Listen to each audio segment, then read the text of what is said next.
The Big Time. By Fritz Leiber. Chapter 1. Enter 3 Hussars. When shall we 3 meet again? In thunder, lightning, or in rain? When the hurly-burly's done. When the battle's lost and won. Macbeth. My name is Greta Forzane.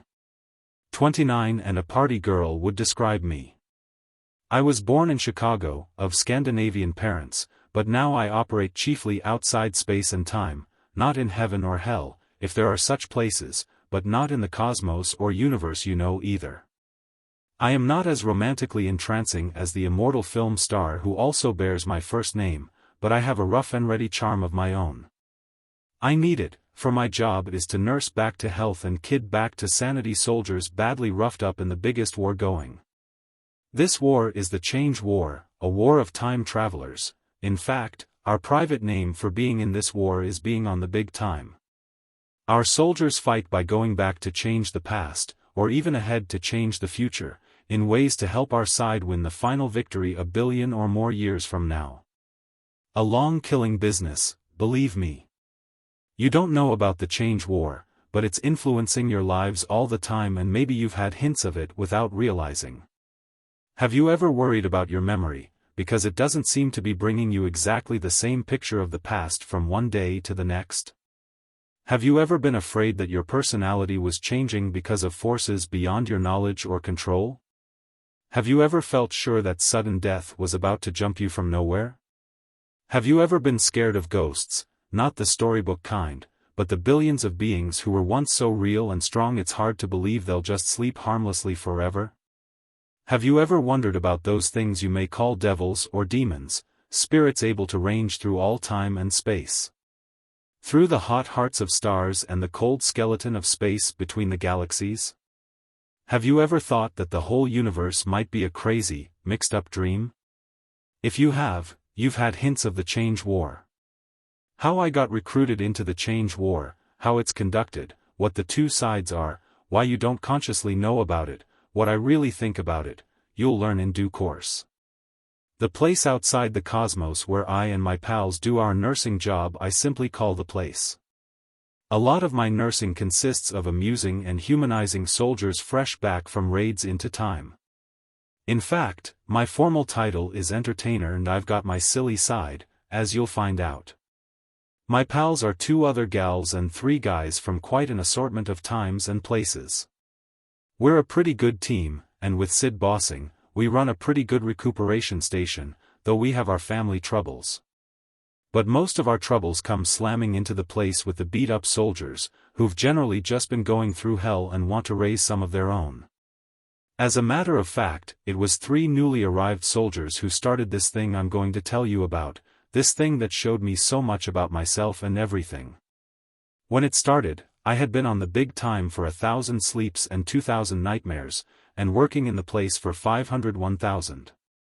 This 2 nightmares routine every time you lay down your dizzy little head is rough, but you pretend to get used to it because being on the big time is supposed to be worth it. The place is midway in size and atmosphere between a large nightclub where the entertainers sleep in and a small Zeppelin hangar decorated for a party. Though a Zeppelin is one thing we haven't had yet. You go out of the place, but not often if you have any sense and if you are an entertainer like me.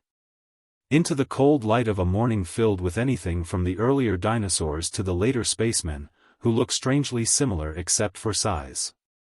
Solely on doctor's orders, I have been on cosmic leave 6 times since coming to work at the place, meaning I have had 6 brief vacations, if you care to call them that. For believe me they are busman's holidays, considering what goes on in the place all the time. The last one I spent in Renaissance Rome, where I got a crush on Cesare Borgia, but I got over it. Vacations are for the birds, anyway, because they have to be fitted by the spiders into serious operations of the Change War, and you can imagine how restful that makes them. See those soldiers changing the past? You stick along with them. Don't go too far up front, though, but don't wander off either. Relax and enjoy yourself. Ha! Now the kind of recuperation soldiers get when they come to the place is a horse of a far brighter color, simply dazzling by comparison. Entertainment is our business, and we give them a bang-up time and send them staggering happily back into action, though once in a great while something may happen to throw a wee shadow on the party. I am dead in some ways, but don't let that bother you. I am lively enough in others. If you met me in the cosmos, you would be more apt to yak with me or try to pick me up than to ask a cop to do same or a father to douse me with holy water. Unless you are one of those hard-boiled reformer types. But you are not likely to meet me in the cosmos, because, bar Basin Street and the Prater, 15th century Italy and Augustan Rome, until they spoiled it, are my favorite, vacation spots, and, as I have said, I stick as close to the place as I can. It is really the nicest place in the whole change world. Crisis. I even think of it capitalized. Anywho, when this thing started, I was twiddling my thumbs on the couch nearest the piano and thinking it was too late to do my fingernails, and whoever came in probably wouldn't notice them anyway. The place was jumpy like it always is on an approach, and the grey velvet of the void around us was curdled with the uneasy lights you see when you close your eyes in the dark. Sid was tuning the maintainers for the pickup, and the right shoulder of his gold-worked grey doublet was streaked where he'd been wiping his face on it with quick ducks of his head. Beauregard was leaning as close as he could over Sid's other shoulder, one white-trousered knee neatly indenting the rose plush of the control divan. And he wasn't missing a single flicker of Sid's old fingers on the dials. Beau's co-pilot besides piano player. Beau's face had that dead blank look it must have had when every double eagle he owned and more he didn't were riding on the next card to be turned in the gambling saloon on one of those wedding cake Mississippi steamboats. Doc was soused as usual, sitting at the bar with his top hat pushed back and his knitted shawl pulled around him. His wide eyes seeing whatever horrors a life in Nazi-occupied Tsarist Russia can add to being a drunk demon in the change world. Maud, who is the old girl, and Lily, the new girl, of course, were telling the big beads of their identical pearl necklaces. You might say that all us entertainers were a bit edgy. Being demons doesn't automatically make us brave. Then the red telltale on the major maintainer went out and the door began to darken in the void facing Sid and Beau, and I felt change winds blowing hard and my heart missed a couple of beats.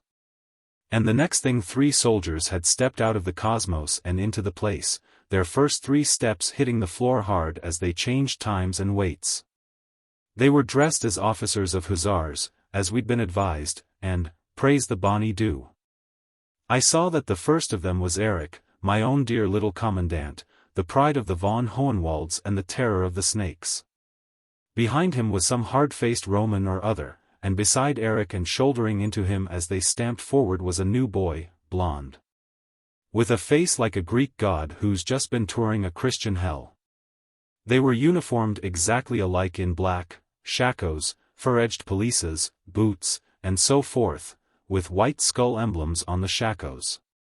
The only difference between them was that Eric had a collar on his wrist and the new boy had a black gauntlet glove on his left hand and was clenching the mate in it. His right hand being bare like both of Eric's and the Romans.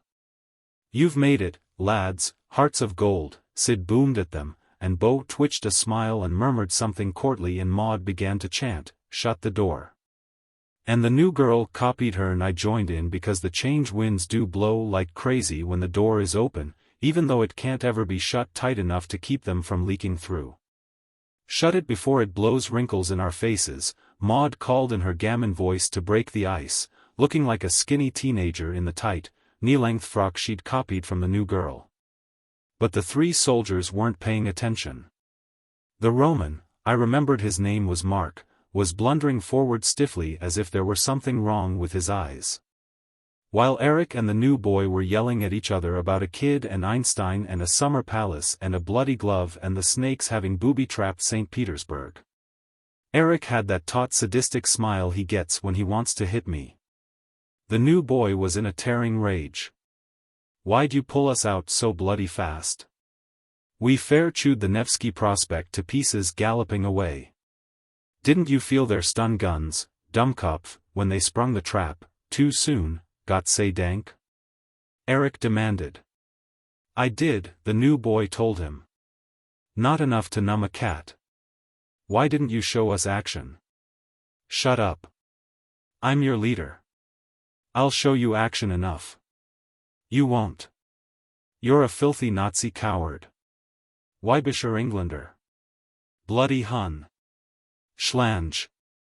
The blond lad knew enough German to understand that last crack. He threw back his sable-edged pelisse to clear his sword arm and he swung away from Eric, which bumped him into Beau.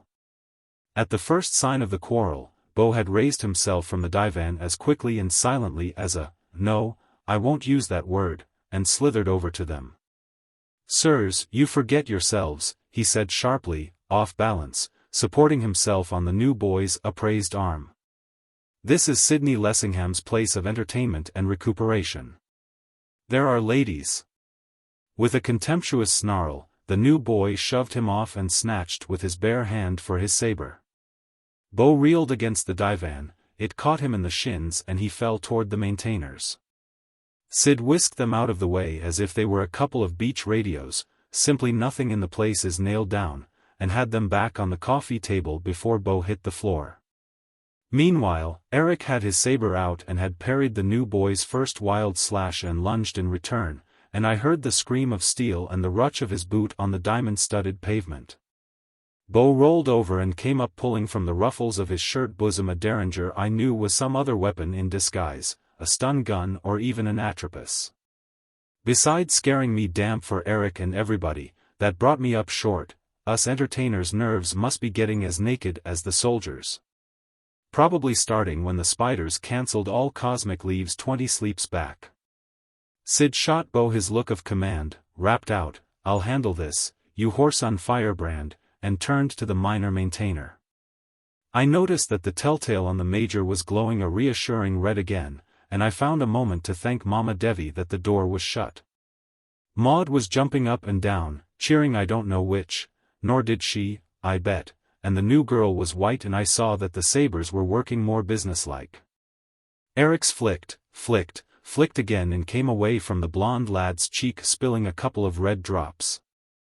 The blond lad lunged fiercely, Eric jumped back, and the next moment they were both floating helplessly in the air, twisting like they had cramps. I realized quick enough that Sid had shut off gravity in the door and stores sectors of the place, leaving the rest of us firm on our feet in the refresher and surgery sectors. The place has sectional gravity to suit our extraterrestrial buddies, those crazy E.T. sometimes come whooping in for recuperation in very mixed batches. From his central position, Sid called out, kindly enough but taking no nonsense, all right, lads, you've had your fun. Now sheath those swords. For a second or so, the two black hussars drifted and contorted. Eric laughed harshly and neatly obeyed, the commandant is used to free fall. The blond lad stopped writhing, hesitated while he glared upside down at Eric and managed to get his saber into its scabbard, although he turned a slow somersault doing it. Then Sid switched on their gravity, slow enough so they wouldn't get sprained landing. Eric laughed, lightly this time, and stepped out briskly toward us.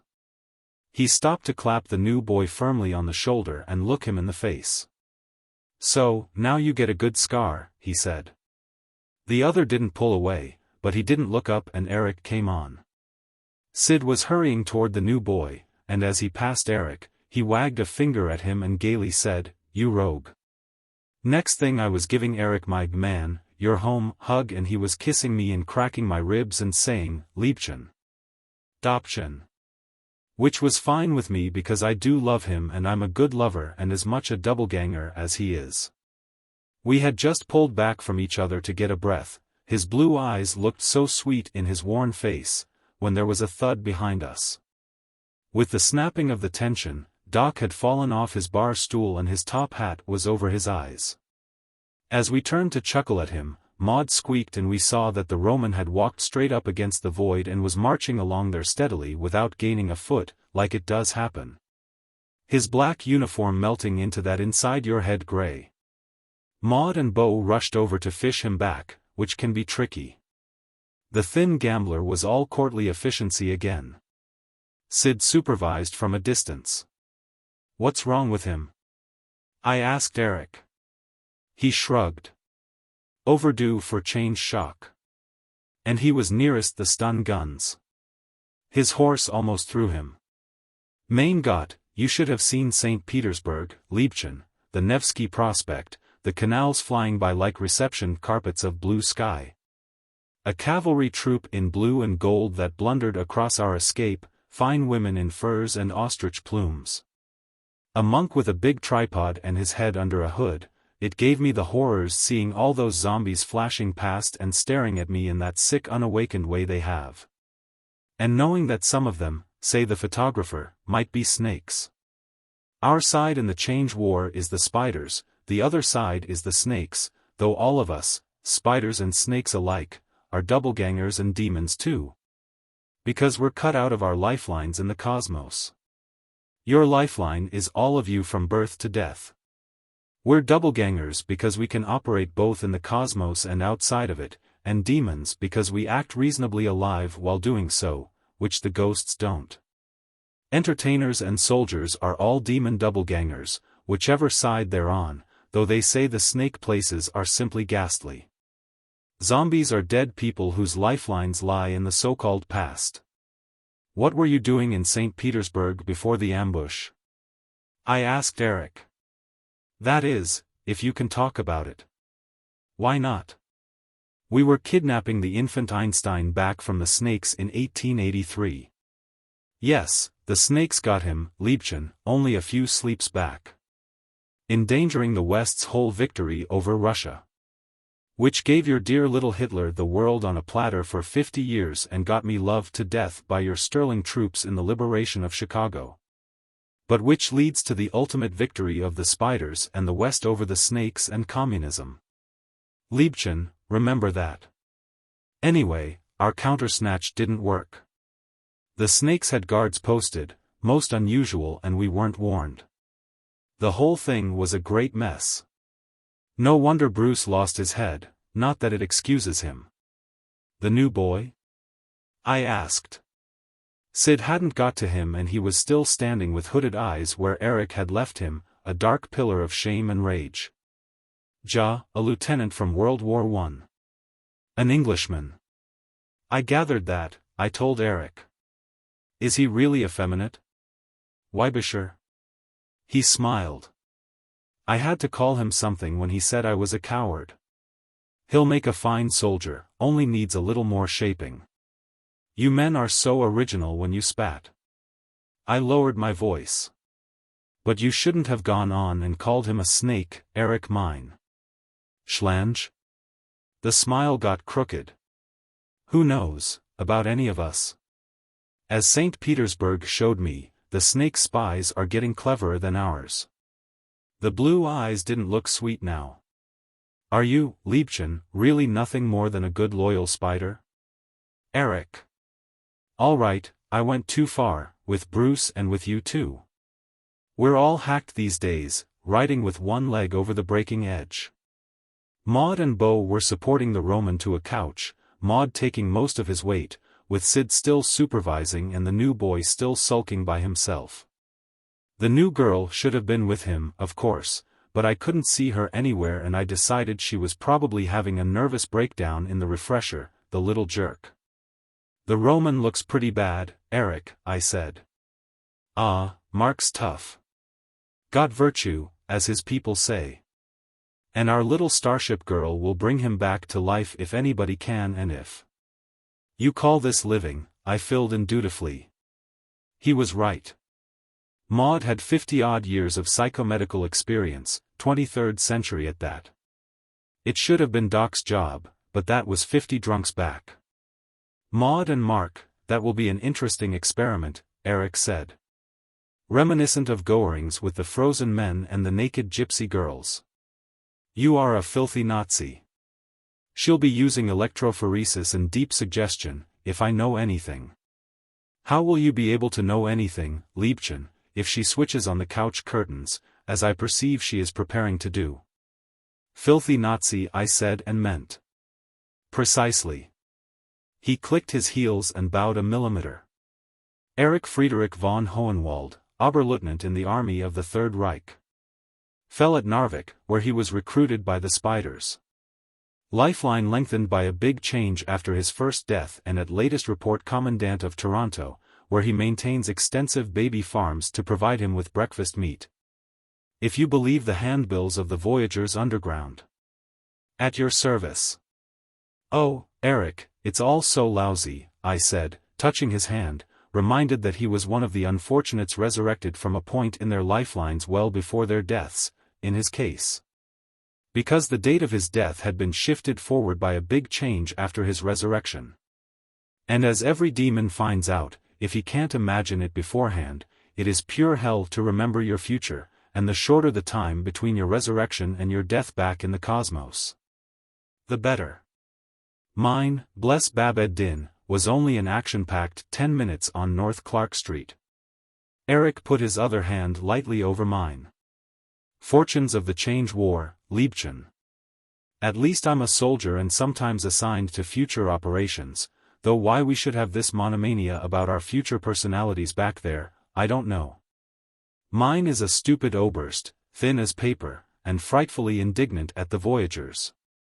But it helps me a little if I see him in perspective and at least I get back to the cosmos pretty regularly, Gott sei Dank, so I'm better off than you entertainers. I didn't say aloud that a changing cosmos is worse than none, but I found myself sending a prayer to the Bonnie Dew for my father's repose. That the change winds would blow lightly across the lifeline of Anton A. Forzane, professor of physiology, born in Norway and buried in Chicago. Woodlawn Cemetery is a nice gray spot. That's all right, Eric, I said. We entertainers got mittens too.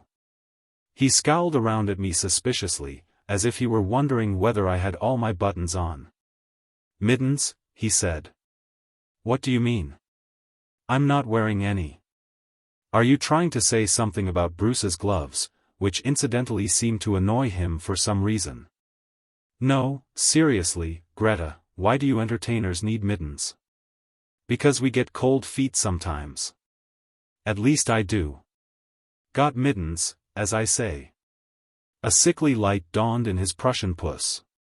He muttered, got mittens. Got mituns.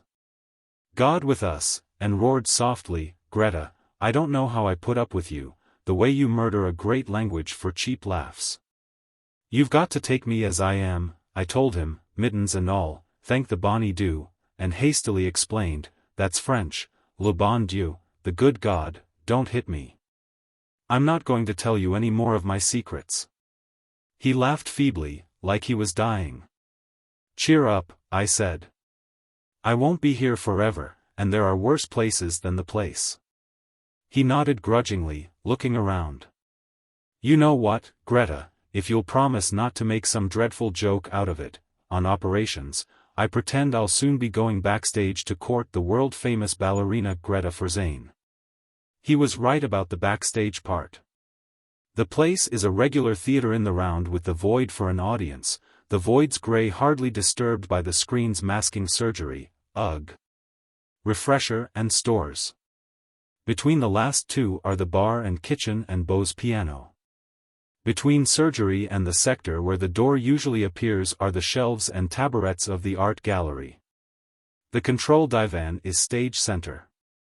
Spaced around at a fair distance are 6 big low couches, one with its curtains now shooting up into the gray, and a few small tables. It is like a ballet set and the crazy costumes and characters that turn up don't ruin the illusion. By no means. Diaghilev would have hired most of them for the ballet russe on first sight, without even asking them whether they could keep time to music. How do you find this book? Any thoughts about the book or the author? Any suggestion for improvement? Please take a moment to share your thoughts in a comment. If you like it, share it with your friends who might enjoy it as well. Subscribe to keep in touch. Visit CompleteAudiobooks.com for more quality content. Chapter 2. A Right-Hand Glove. Last week in Babylon. Last night in Rome. Hodgson. Beau had gone behind the bar and was talking quietly at Doc, but with his eyes elsewhere. Looking very sallow and professional in his white, and I thought, Damballa. I'm in the French Quarter. I couldn't see the new girl. Sid was at last getting to the new boy after the fuss about Mark. He threw me a sign and I started over with Eric in tow. Welcome, sweet lad. Sidney Lessingham's your host, and a fellow Englishman. Born in King's Lynn, 1564, schooled at Cambridge, but London was the life and death of me, though I outlasted Bessie, Jimmy, Charlie, and Ollie almost.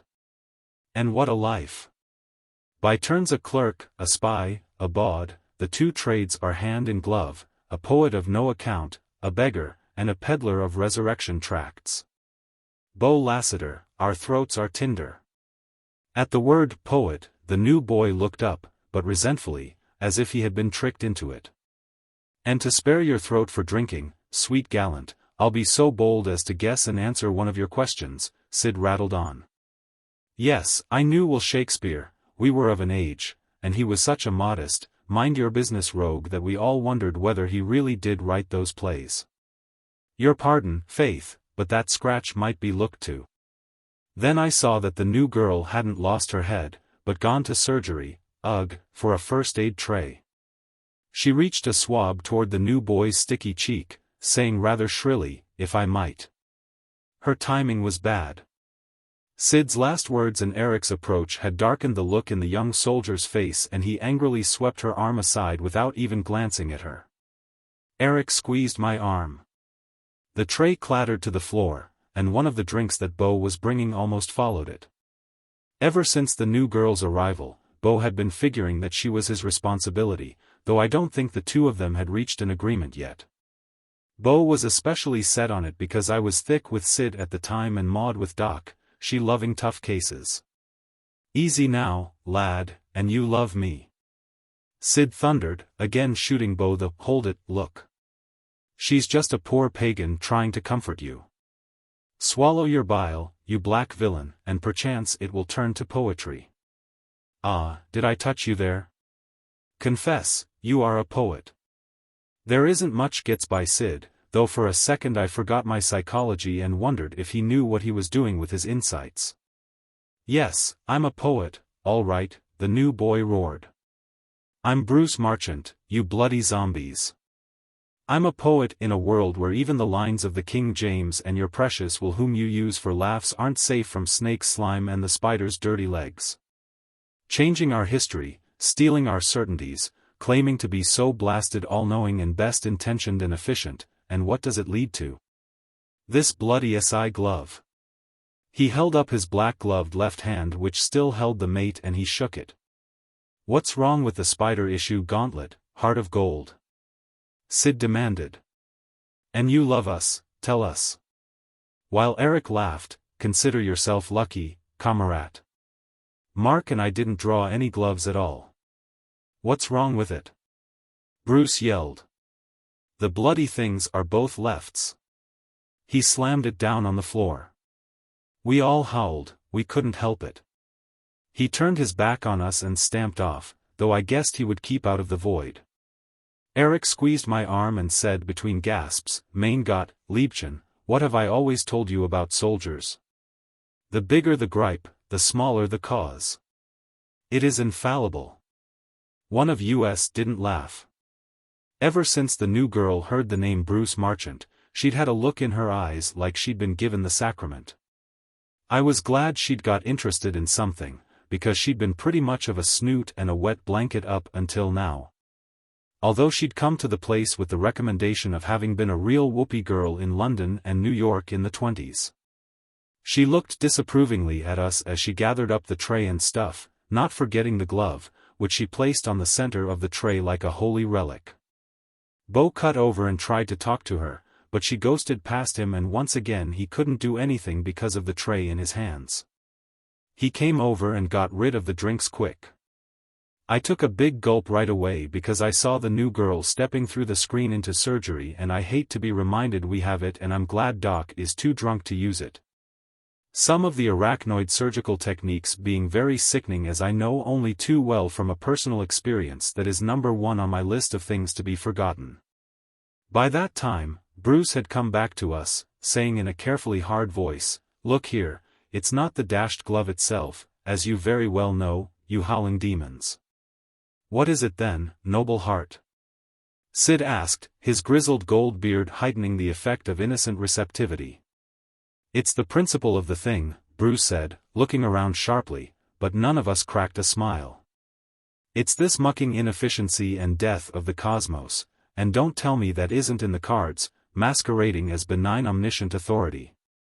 The spiders, and we don't know who they are ultimately, it's just a name, we see only agents like ourselves, the spiders pluck us from the quiet graves of our lifelines. Is that bad, lad? Sid murmured, innocently straight-faced. And resurrect us if they can and then tell us we must fight another time-traveling power called the Snakes, just a name, too, which is bent on perverting and enslaving the whole cosmos, past, present and future. And isn't it, lad? Before we're properly awake, we're recruited into the big time and hustled into tunnels and burrows outside our spacetime, these miserable closets, gray sacks. Puss pockets, no offense to this place, that the spiders have created, maybe by gigantic implosions, but no one knows for certain. And then we're sent off on all sorts of missions into the past and future to change history in ways that are supposed to thwart the Snakes. True, lad. And from then on, the pace is so flaming hot and heavy, the shocks come so fast, our emotions are wrenched in so many directions, our public and private metaphysics distorted so insanely. The deepest thread of reality we cling to tied in such bloody knots, that we never can get things straight. We've all felt that way, lad, Sid said soberly. Bo nodded his sleek death's head. You should have seen me, comrade, my first 50 sleeps, Eric put in, while I added, us girls, too, Bruce. Oh, I know I'll get hardened to it, and don't think I can't. It's not that, Bruce said harshly. And I wouldn't mind the personal confusion, the mess it's made of my spirit. I wouldn't even mind remaking history and destroying priceless, once called imperishable beauties of the past. If I felt it were for the best. The spiders assure us that, to thwart the Snakes, it is all important that the West ultimately defeat the East. But what have they done to achieve this? I'll give you some beautiful examples. To stabilize power in the early Mediterranean world, they have built up Crete at the expense of Greece, making Athens a ghost city, Plato a trivial fabulist. And putting all Greek culture in a minor key. You got time for culture? I heard myself say, and I clapped my hand over my mouth in gentle reproof. But you remember the dialogues, lad, Sid observed. And rail not at Crete, I have a sweet Keftian friend. For how long will I remember Plato's dialogues? And who after me? Bruce challenged. Here's another. The spiders want Rome powerful and, to date, they've helped Rome so much that she collapses in a blaze of German and Parthian invasions a few years after the death of Julius Caesar. This time it was Bo who butted in. Most everybody in the place loves these bull sessions. You omit to mention, sir, that Rome's newest downfall is directly due to the unholy triple alliance the Snakes have fomented between the Eastern classical world, Mohammedanized Christianity, and Marxist communism, trying to pass the torch of power futurewards by way of Byzantium and the Eastern Church, without ever letting it pass into the hands of the Spider West. That, sir, is the Snake's 3,000-year plan which we are fighting against, striving to revive Rome's glories. Striving is the word for it, Bruce snapped. Here's yet another example. To beat Russia, the spiders kept England and America out of World War II. Thereby ensuring a German invasion of the New World and creating a Nazi empire stretching from the salt mines of Siberia to the plantations of Iowa, from Nizhny Novgorod to Kansas City. He stopped and my short hairs prickled. Behind me, someone was chanting in a weird spiritless voice, like footsteps in hard snow. Sauls, Sauls, Bringe Sauls. Keen, Peich, Nadij Heron. Sauls, Sauls, Sauls. I turned and there was Doc waltzing toward us with little tiny steps, bent over so low that the ends of his shawl touched the floor, his head crooked up sideways and looking through us.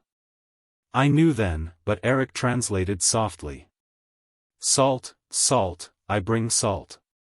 No whip, merciful sirs. He is speaking to my countrymen in their language. Doc had spent his last months in a Nazi-operated salt mine. He saw us and got up, straightening his top hat very carefully.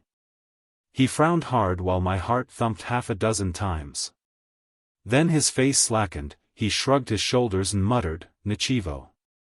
And it does not matter, sir, Bo translated, but directing his remark at Bruce. True, great civilizations have been dwarfed or broken by the Change War. But others, once crushed in the bud, have bloomed. In the 1870s, I traveled a Mississippi that had never known Grant's gunboats. I studied piano, languages, and the laws of chance under the greatest European masters at the University of Vicksburg.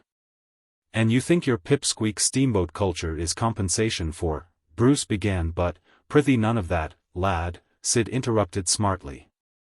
Nations are as equal as so many madmen or drunkards, and I'll drink dead drunk the man who disputes me. Hear reason, nations are not so puny as to shrivel and vanish at the first tampering with their past, no, nor with the 10th. Nations are monsters, boy, with guts of iron and nerves of brass. Waste not your pity on them. True indeed, sir, Bo pressed, cooler and keener for the attack on his greater south.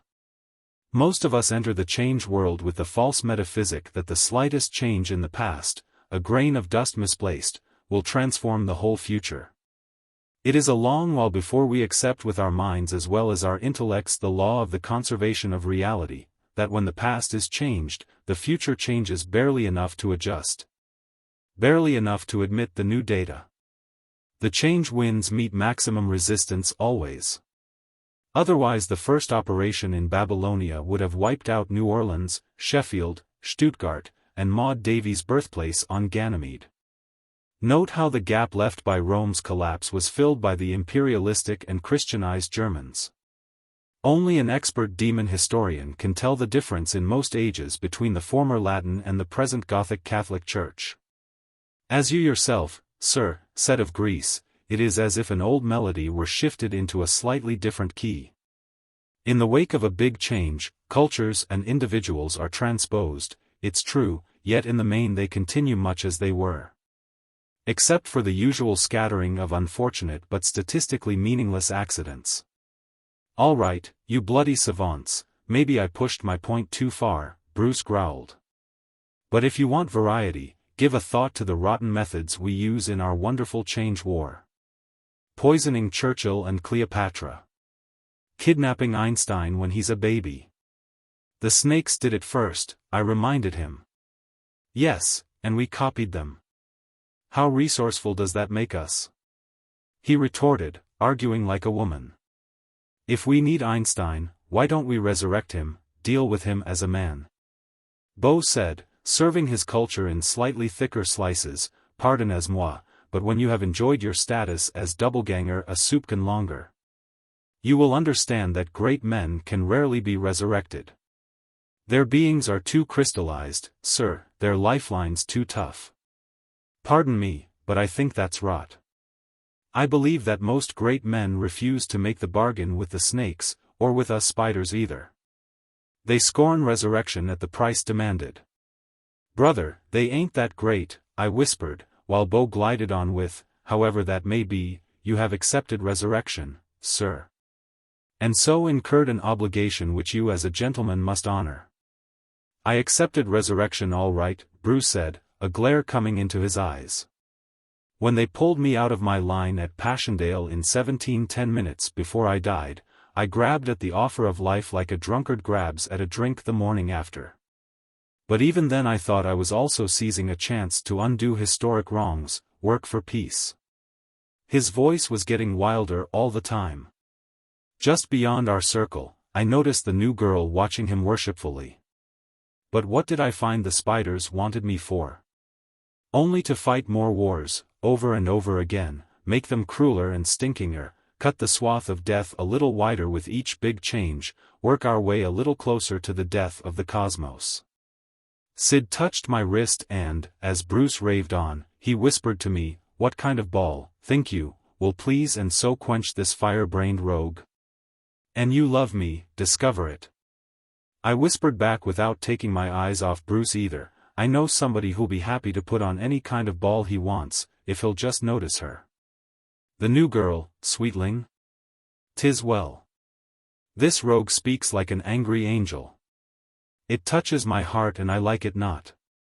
Bruce was saying hoarsely but loudly, "And so we're sent on operations in the past, and from each of those operations the change winds blow future wards.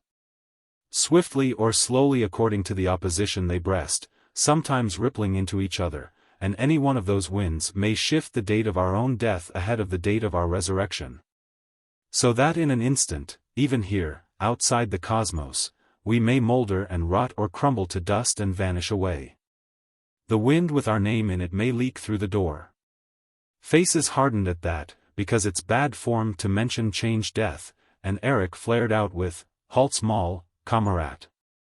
There's always another resurrection." But Bruce didn't keep his mouth shut. He said, "Is there? I know the spiders promise it, but even if they do go back and cut another doubleganger from my lifeline, is he me?" He slapped his chest with his bare hand. "I don't think so. And even if he is me, with unbroken consciousness, why's he been resurrected again? Just to refight more wars and face more change death for the sake of an almighty power." His voice was rising to a climax, "an almighty power so bloody ineffectual. It can't furnish one poor soldier pulled out of the mud of Passchendaele, one miserable change commando, one godforsaken recuperee a proper issue of equipment." And he held out his bare right hand toward us, fingers spread a little, as if it were the most amazing object and most deserving of outraged sympathy in the whole world. The new girl's timing was perfect. She whisked through us, and before he could so much as wiggle the fingers, she whipped a black gauntlet glove on it and anyone could see that it fitted his hand perfectly. This time our laughing beat the other. We collapsed and slopped our drinks and pounded each other on the back and then started all over. "ACH, der Hansche, Liebchen. Where'd she get it?" Eric gasped in my ear. "Probably just turned the other one inside out. That turns a left into a right. I've done it myself," I wheezed, collapsing again at the idea. "That would put the lining outside," he objected. "Then I don't know," I said. "We got all sorts of junk in stores." "It doesn't matter, Liebchen," he assured me. "ACH, der Hansche." All through it, Bruce just stood there admiring the glove, moving the fingers a little now and then, and the new girl stood watching him as if he were eating a cake she'd baked. When the hysteria quieted down, he looked up at her with a big smile. "What did you say your name was?" "Lily," she said, and believe you me, she was Lily to me even in my thoughts from then on, for the way she'd handled that lunatic. "Lillian Foster," she explained. "I'm English also. Mr. Marchant, I've read A Young Man's Fancy I don't know how many times." "You have? It's wretched stuff. From the dark ages, I mean my Cambridge days. In the trenches, I was working up some poems that were rather better." "I won't hear you say that. But I'd be terribly thrilled to hear the new ones." "Oh, Mr. Marchant, it was so strange to hear you call it Passchendaele." "Why, if I may ask?" "Because that's the way I pronounce it to myself. But I looked it up and it's more like Passchendaele." "Bless you. All the Tommies called it Passchendaele, just as they called Ypres wipers." "How interesting. You know, Mr. Marchant, I'll wager we were recruited in the same operation, summer of 1917. I'd got to France as a Red Cross nurse, but they found out my age and were going to send me back." "How old were you, are you?" "Same thing, I mean to say." 17. 17 in 17, Bruce murmured, his blue eyes glassy. It was real corny dialogue and I couldn't resent the humorous leer Eric gave me as we listened to them, as if to say, "Ain't it nice, Liebchen? Bruce has a silly little English schoolgirl to occupy him between operations?" Just the same, as I watched Lily in her dark bangs and pearl necklace and tight little grey dress that reached barely to her knees, and Bruce hulking over her tenderly in his snazzy Hussars rig, I knew that I was seeing the start of something that hadn't been part of me since Dave died fighting Franco years before I got on the big time. The sort of thing that almost made me wish there could be children in the change world. I wondered why I'd never thought of trying to work things so that Dave got resurrected, and I told myself, no, it's all changed, I've changed. Better the change winds don't disturb Dave or I know about it. No, I didn't die in 1917, I was merely recruited then, Lily was telling Bruce. I lived all through the 20s, as you can see from the way I dress. But let's not talk about that, shall we? Oh, Mr. Marchant, do you think you can possibly remember any of those poems you started in the trenches? I can't fancy them bettering your sonnet that concludes with, the bough swings in the wind, the night is deep, look at the stars, poor little ape, and sleep. That one almost made me whoop. What monkeys we are, I thought, though I'd be the first to admit that the best line to use on a poet is one of his own, in fact, as many as possible. I decided I could safely forget our little Britons and devote myself to Eric or whatever needed me. Chapter 3. 9 for a party. Hell is the place for me. For to hell go the fine churchmen, and the fine knights, killed in the tourney or in some grand war, the brave soldiers and the gallant gentlemen. With them will I go. There go also the fair gracious ladies who have lovers 2 or 3 beside their lord. There go the gold and the silver, the sables and ermine. There go the harpers and the minstrels and the kings of the earth. Aucassin. I exchanged my drink for a new one from another tray Beau was bringing around. The grey of the void was beginning to look real pleasant, like warm thick mist with millions of tiny diamonds floating in it. Doc was sitting grandly at the bar with a steaming tumbler of tea, a chaser, I guess, since he was just putting down a shot glass. Sid was talking to Eric and laughing at the same time, and I said to myself, it begins to feel like a party, but something's lacking. It wasn't anything to do with the major maintainer. Its telltale was glowing a steady red like a nice little home fire amid the tight cluster of dials that included all the controls except the lonely and frightening introversion switch that was never touched. Then Maud's couch curtains winked out and there were she and the Roman sitting quietly side by side.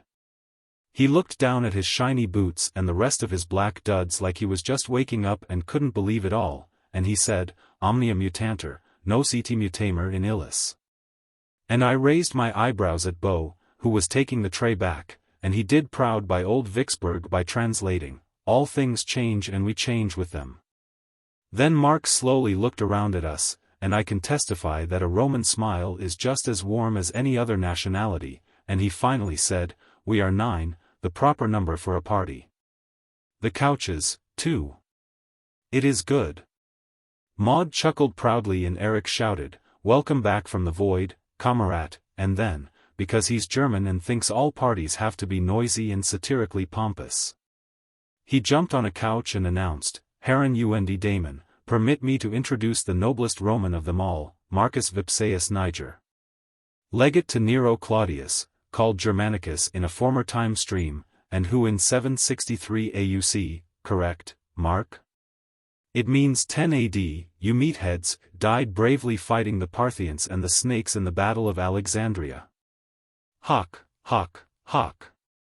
We all swung our glasses and cheered with him, and Sid yelled at Eric, keep your feet off the furniture, you unschooled rogue, and grinned and boomed at all 3 Hussars, take your ease. Recuperies, and Maud and Mark got their drinks, the Roman painting Beau by refusing Falernian wine in favor of scotch and soda, and right away everyone was talking a mile a minute. We had a lot to catch up on. There was the usual yak about the war, the snakes are laying minefields in the void, I don't believe it, how can you mine nothing? And the shortages, bourbon, bobby pins, and the stabilitin that would have brought Mark out of it faster, and what had become of people, Marcia? Oh, she's not around anymore, she'd been caught in a change gale and green and stinking in 5 seconds, but I wasn't going to say that, and Mark had to be told about Bruce's glove, which convulsed us all over again. And the Roman remembered a legionary who had carried a gripe all the way to Octavius because he'd accidentally been issued the unbelievable luxury item sugar instead of the usual salt. And Eric asked Sid if he had any new Ghostgirls in stock, and Sid sucked his beard like the old goat he is. Dost thou ask me, lusty Alamand? Nay, there are several great beauties, amongst them an Austrian countess from Strauss's Vienna, and if it were not for Sweetling here. MNNNN.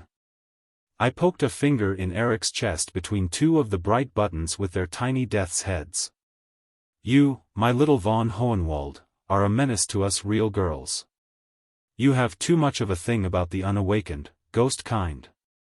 He called me his little demon and hugged me a bit too hard to prove it wasn't so, and then he suggested we show Bruce the art gallery.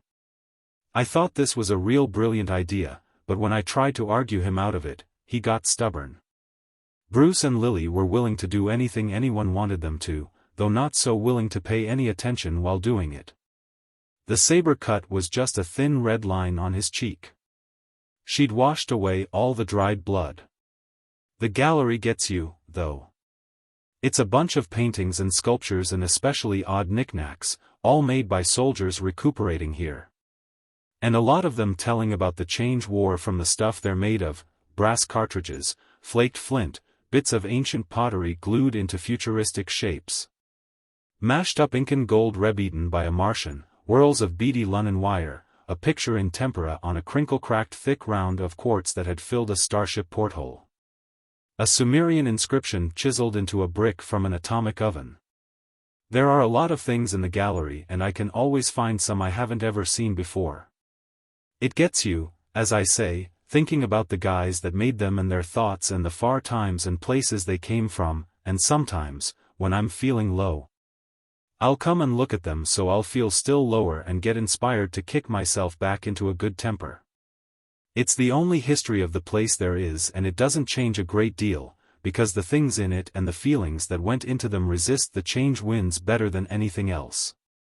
Right now, Eric's witty lecture was bouncing off the big ears I hide under my pageboy bob, and I was thinking how awful it is that for us that there's not only change but change. You don't know from one minute to the next whether a mood or idea you've got is really new or just welling up into you because the past has been altered by the spiders or snakes. Change winds can blow not only death but anything short of it, down to the featheriest fancy. They blow thousands of times faster than time moves, but no one can say how much faster or how far one of them will travel or what damage it'll do or how soon it'll damp out. The big time isn't the little time. And then, for the demons, there's the fear that our personality will just fade and someone else climb into the driver's seat and us not even know. Of course, we demons are supposed to be able to remember through change and in spite of it. That's why we are demons and not ghosts like the other doppelgangers, or merely zombies or unborn and nothing more, and as Bo truly said, there aren't any great men among us, and blamed few of the masses.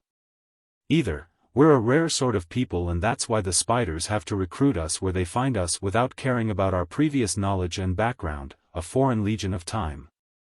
A strange kind of folk, bright but always in the background, with built-in nostalgia and cynicism, as adaptable as Centaurian shape-changers but with memories as long as a Lunnon's 6 arms.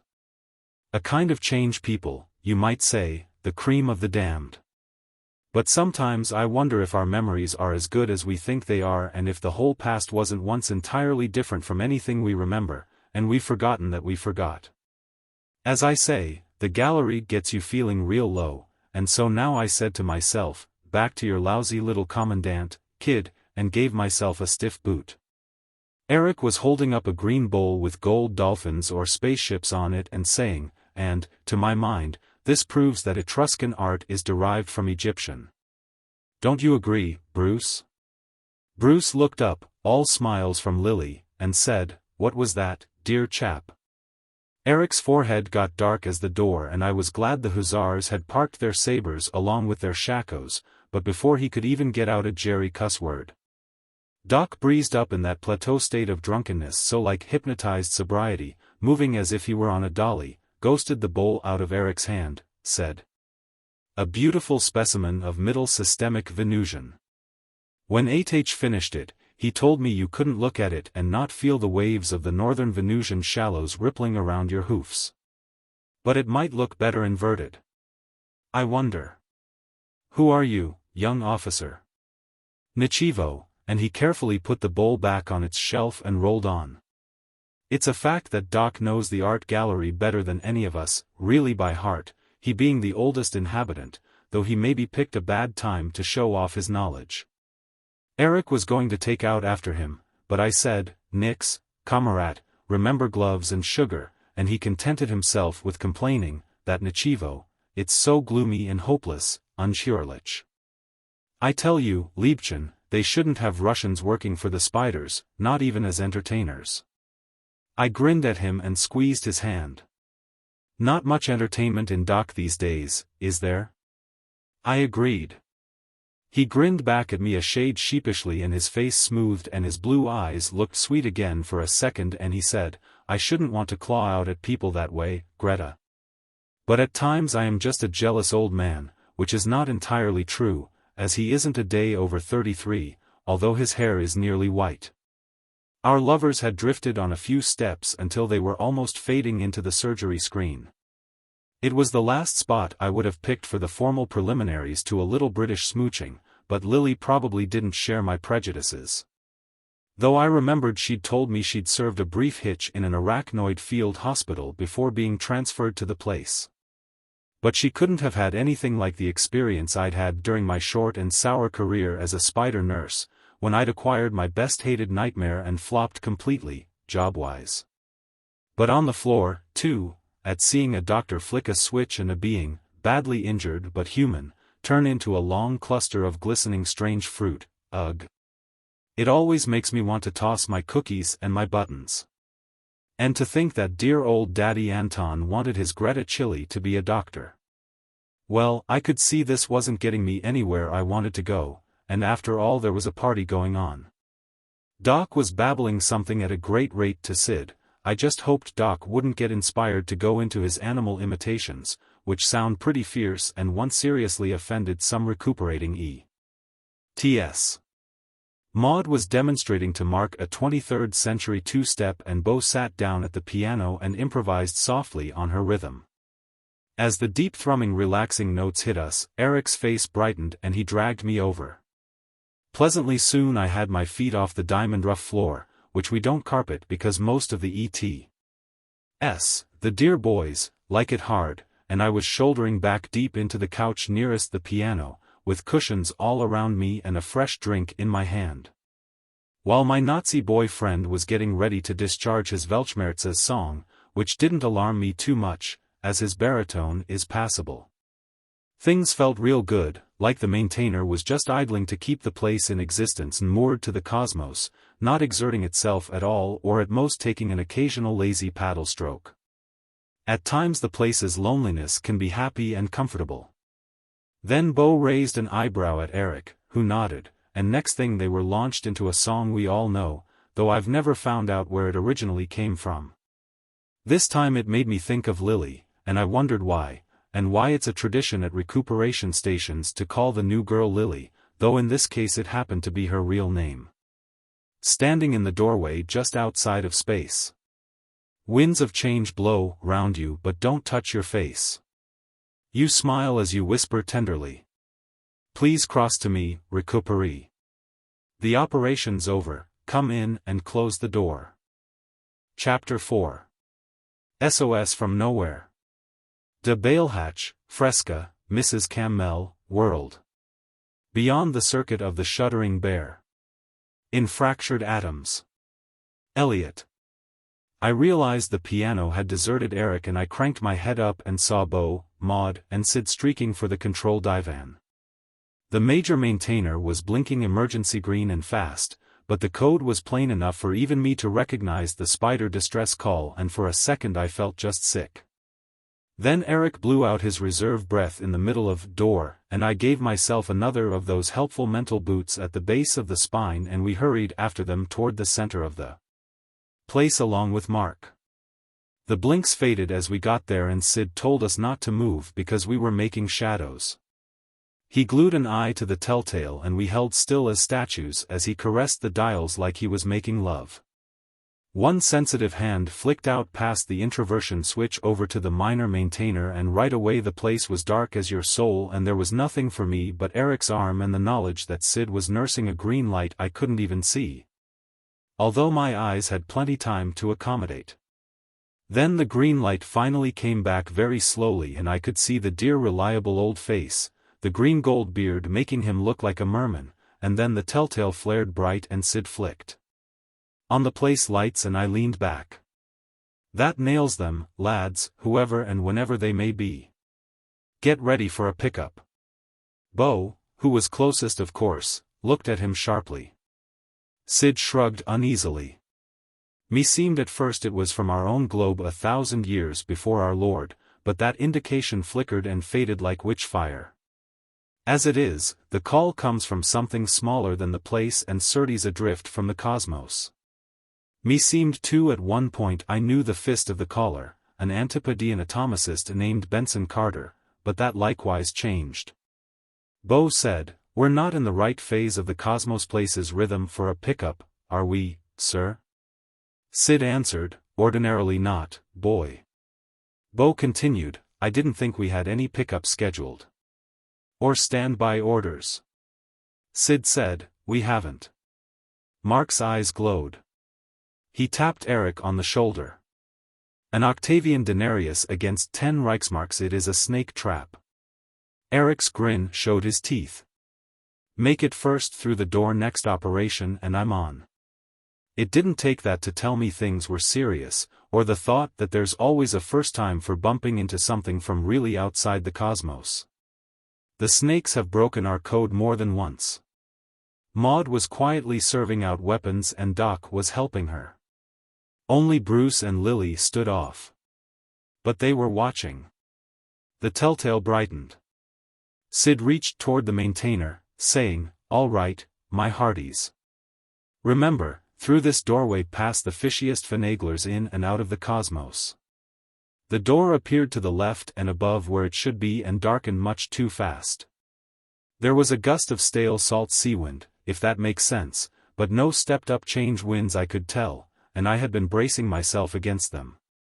The door got inky and there was a flicker of gray fur whips and a flash of copper flesh and gilt and something dark and a clump of hoofs and Eric was sighting a stun gun across his left forearm.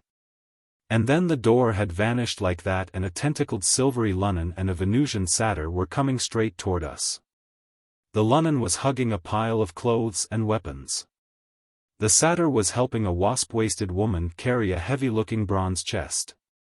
The woman was wearing a short skirt and high-collared bolero jacket of leather so dark brown it was almost black.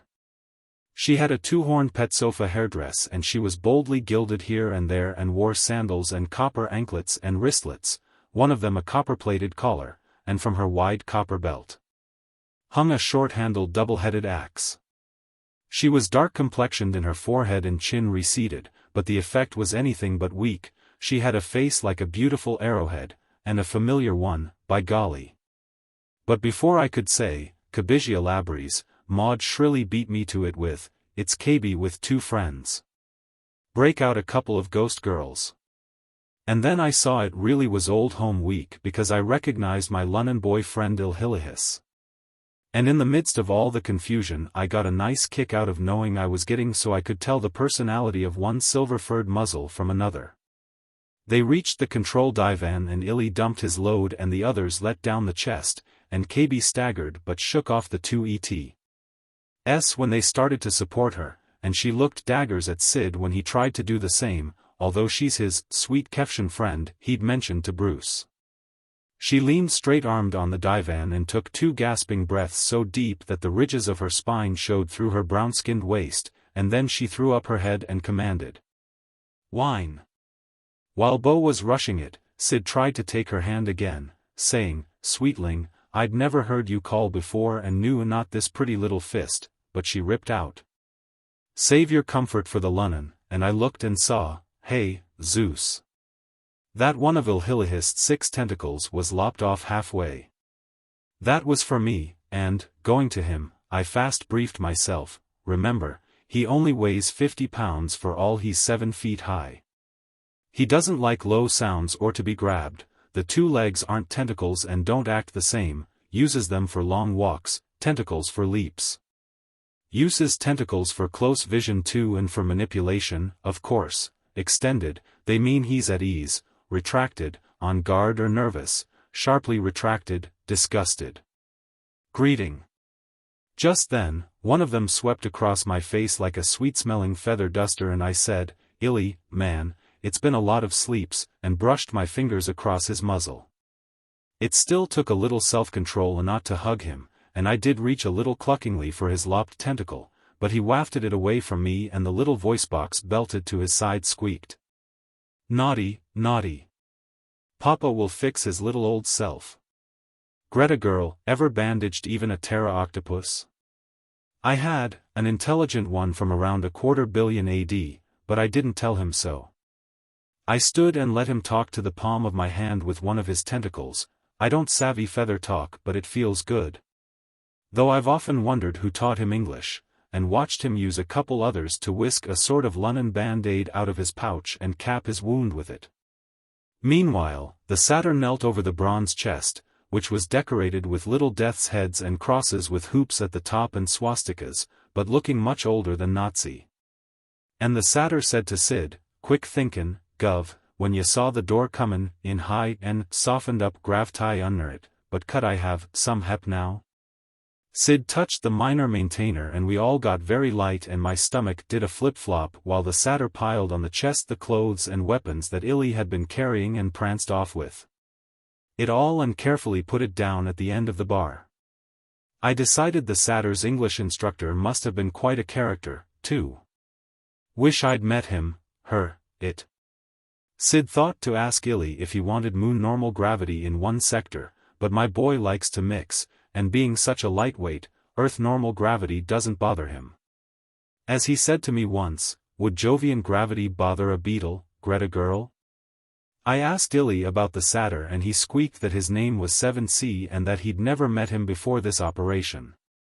I knew the satyrs were from 1 billion years in the future, just as the loonies were from 1 billion in the past, and I thought, creased us. But it must have been a real big or emergency-like operation to have the spiders using those two for it. With 2 billion years between them, a time difference that gives you a feeling of awe for a second, you know. I started to ask Illy about it. But just then Bo came scampering back from the bar with a big red and black earthenware goblet of wine.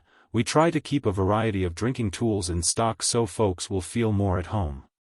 KB grabbed it from him and drained most of it in one swallow and then smashed it on the floor. She does things like that, though Sid's tried to teach her better. Then she stared at what she was thinking about until the whites showed all around her eyes and her lips pulled way back from her teeth and she looked a lot less human than the two ETs, just like a fury. Only a time traveler knows how like the wild murals and engravings of them some of the ancients can look. My hair stood up at the screech she let out. She smashed a fist into the divan and cried, "Goddess! Must I see Crete destroyed, revived, and now destroyed again?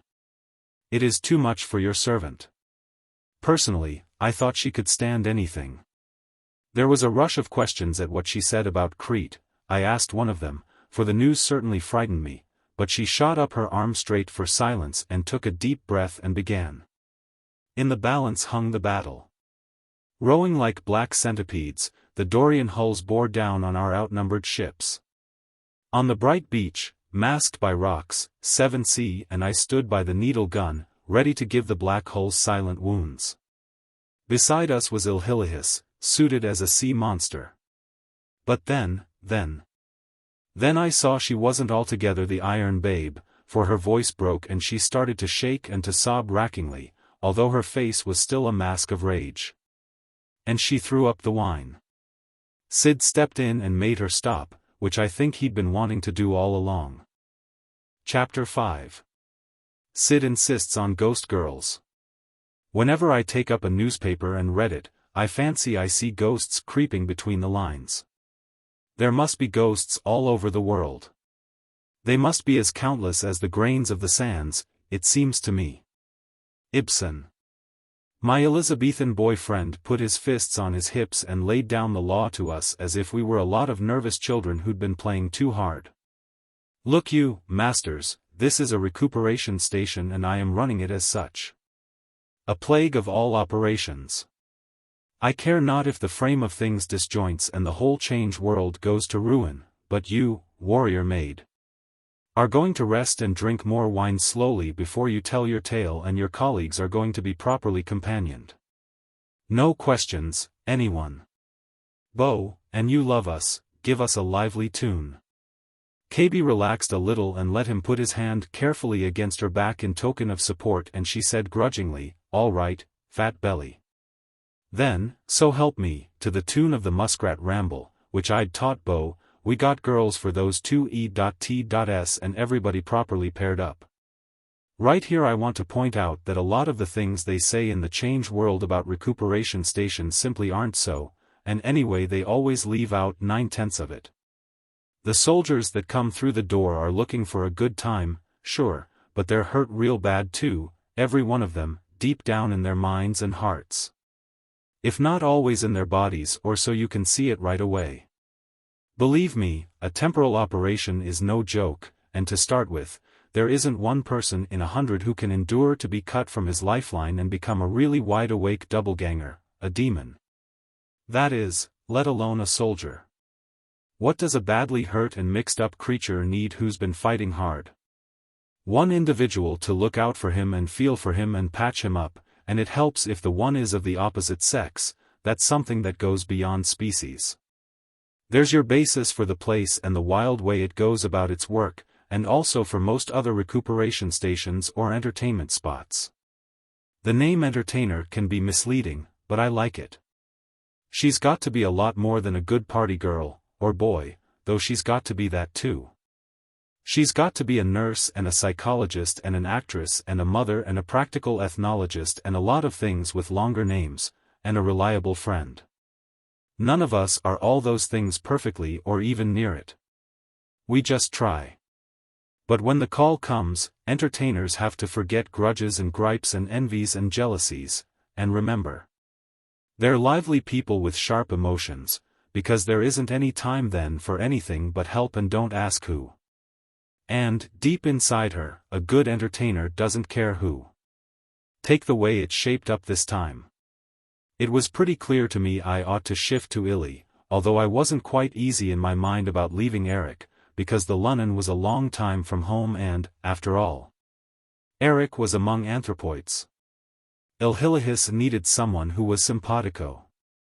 I like Illy, and not just because he is a sort of tall cross between a spider monkey and a Persian cat, though that is a handsome combo when you come to think of it. I like him for himself. So when he came in all lopped and shaky after a mean operation, I was the right person to look out for him. Now I've made my little speech and know-nothings in the change world can go on making their bum jokes. But I ask you, how could an arrangement between Illy and me be anything but platonic? We might have had some octopoid girls and nymphs in stock, Sid couldn't be sure until he checked, but Ilhilihis and VIII voted for real people, and I knew Sid saw it their way. Maud squeezed Mark's hand and tripped over to VIII. Those are sharp hoofs you got, man. She's picked up some of my language, like she has everything else. Though Beau did frown over his shoulder at Lily from the piano, maybe to argue that she ought to take on the E.T., as Mark had been a real casualty and could use live nursing. But it was plain as day to anybody but Beau that Bruce and Lily were a big thing and the last to be disturbed. Eric acted stiffly hurt at losing me, but I knew he wasn't. He thinks he has a great technique with Ghostgirls and he likes to show it off, and he really is pretty slick at it, if you go for that sort of thing, and, Yang Mai-een, who doesn't at times? And when Sid formally wafted the Countess out of stores, a real blonde stunner in a white satin hobble skirt with a white egret swaying up from her tiny hat. Way ahead of Maud and Lily and me when it came to looks, though transparent as cigarette smoke, and when Eric clicked his heels and bowed over her hand and proudly conducted her to a couch. Black Svengali to her trilby, and started to German talk some life into her with much head-cocking and toothy smiling and a flow of witty flattery. And when she began to flirt back and the dream look in her eyes sharpened hungrily and focused on him, well, then I knew that Eric was happy and felt he was doing proud by the Reichswehr. No, my little commandant wasn't worrying me on that score. Mark had drawn a Greek hetaira, name of Phryne. I suppose not the one who maybe still does the famous courtroom striptease back in Athens, and he was waking her up with little sips of his scotch and soda, though, from some looks he'd flashed. I got the idea KB was the kid he really went for. Sid was coaxing the fighting gal to take some high-energy bread and olives along with the wine, and, for a wonder, Doc seemed to be carrying on an animated and rational conversation with 7C and Maud, maybe comparing notes on the northern Venusian shallows, and Beau had got on to Panther Rag. And Bruce and Lily were leaning on the piano, smiling very appreciatively, but talking to each other a mile a minute. Illy turned back from inspecting them all and squeaked, "Animals with clothes are so refreshing, darling. Like you're all carrying banners." Maybe he had something there, though my banners were kind of Ash Wednesday, a charcoal gray sweater and skirt. He looked at my mouth with a tentacle to see how I was smiling and he squeaked softly, "Do I seem dull and commonplace to you, Greta girl, because I haven't got banners? Just another zombie from a billion years in your past, as gray and lifeless as Luna is today, not as when she was a real dreamy sister planet simply bursting with air and water and feather forests. Or am I as strangely interesting to you as you are to me, girl from a billion years in my future?" "Illy, you're sweet," I told him, giving him a little pat. I noticed his fur was still vibrating nervously and I decided the heck with Sid's orders, I'm going to pump him about what he was doing with KB and the satyr. Couldn't have him a billion years from home and bottled up, too. Besides, I was curious. Chapter 6. Crete circa 1300 BC. Maiden, nymph, and mother are the eternal royal trinity of the island, and the goddess, who is worshipped there in each of these aspects, as new moon, full moon, and old moon, is the sovereign deity. Graves. KB pushed back at Sid some seconds of bread and olives, and, when he raised his bushy eyebrows, gave him a curt nod that meant she knew what she was doing. She stood up and sort of took a position. All the talk quieted down fast, even Bruce's and Lily's. KB's face and voice weren't strained now, but they weren't relaxed either. Woe to Spider. Woe to Cretan. Heavy is the news I bring you. Bear it bravely, like strong women. When we got the gun unlimbered, I heard seaweed fry and crackle. We three leaped behind the rock wall, saw our gun grow white as sunlight in a heat ray of the serpents. Natch, we feared we were outnumbered and I called upon my caller. I don't know how she does it, but she does, in English too. That is, when she figures she's got something important to report, and maybe she needs a little time to get ready. Beau claims that all the ancients fit their thoughts into measured lines as naturally as we pick a word that will do, but I'm not sure how good the Vicksburg language department is. Though why I should wonder about things like that when I've got KB spouting the stuff right in front of me, I don't know. But I didn't die there, kiddos. I still hope to hurt the Greek ships, maybe with the snake's own heat gun. So I quick tried to outflank them. My two comrades crawled beside me. They are males, but they have courage. Soon we spied the ambush setters. They were snakes and they were many, filthily disguised as Cretans. There was an indignant murmur at this, for our cutthroat change war has its code, the soldiers tell me. Being an entertainer, I don't have to say what I think. They had seen us when we saw them, KB swept on, and they loosed a killing volley. Heat and knife rays struck about us in a storm of wind and fire, and the Lunnon lost a feeler, fighting for Crete's triple goddess. So we dodged behind a sandhill, steered our flight back toward the water. It was awful, what we saw there, Crete's brave ships all sunk or sinking, blue sky sullied by their death smoke. Once again the Greeks had licked us, aided by the filthy serpents. Round our wrecks, their black ships scurried, like black beetles, filth their diet, yet this day they dine on heroes. On the quiet sunlit beach there, I could feel a change gale blowing, working changes deep inside me, aches and pains that were a stranger's. Half my memories were doubled, half my lifeline crooked and twisted, 3 new moles upon my sword hand. Goddess, goddess, triple goddess. Her voice wavered and Sid reached out a hand, but she straightened her back. Triple goddess, give me courage to tell everything that happened. We ran down into the water, hoping to escape by diving. We had hardly gotten under when the heat rays hit above us, turning all the cool green surface to a roaring white inferno. But as I believe I told you, I was calling on my caller, and a door now opened to us, deep below the deadly steam clouds. We dived in like frightened minnows and a lot of water with us. Off Chicago's Gold Coast, Dave once gave me a lesson in skin diving and, remembering it, I got a flash of KB's door in the dark depths. For a moment, all was chaos. Then the door slammed shut behind us. We'd been picked up in time's nick by an express room of our spiders, sloshing 2 feet deep in water, much more cramped for space than this place. It was manned by a magician, an old coot named Benson Carter. He dispelled the water quickly and reported on his caller. We'd got dry, were feeling human. Illy here had shed his swimsuit, when we looked at the maintainer. It was glowing, changing, melting. And when Benson Carter touched it, he fell backward, death was in him. Then the void began to darken, narrow, shrink and close around us, so I called upon my caller, without wasting time, let me tell you. We can't say for sure what was it slowly squeezed that sweet express room, but we fear the dirty snakes have found a way to find our places and attack outside the cosmos. Found the spiderweb that links us in the void's gray less than nothing. No murmur this time. This reaction was genuine. We'd been hit where we lived and I could see everybody was scared as sick as I was. Except maybe Bruce and Lily, who were still holding hands and beaming gently. I decided they were the kind that love makes brave, which it doesn't do to me.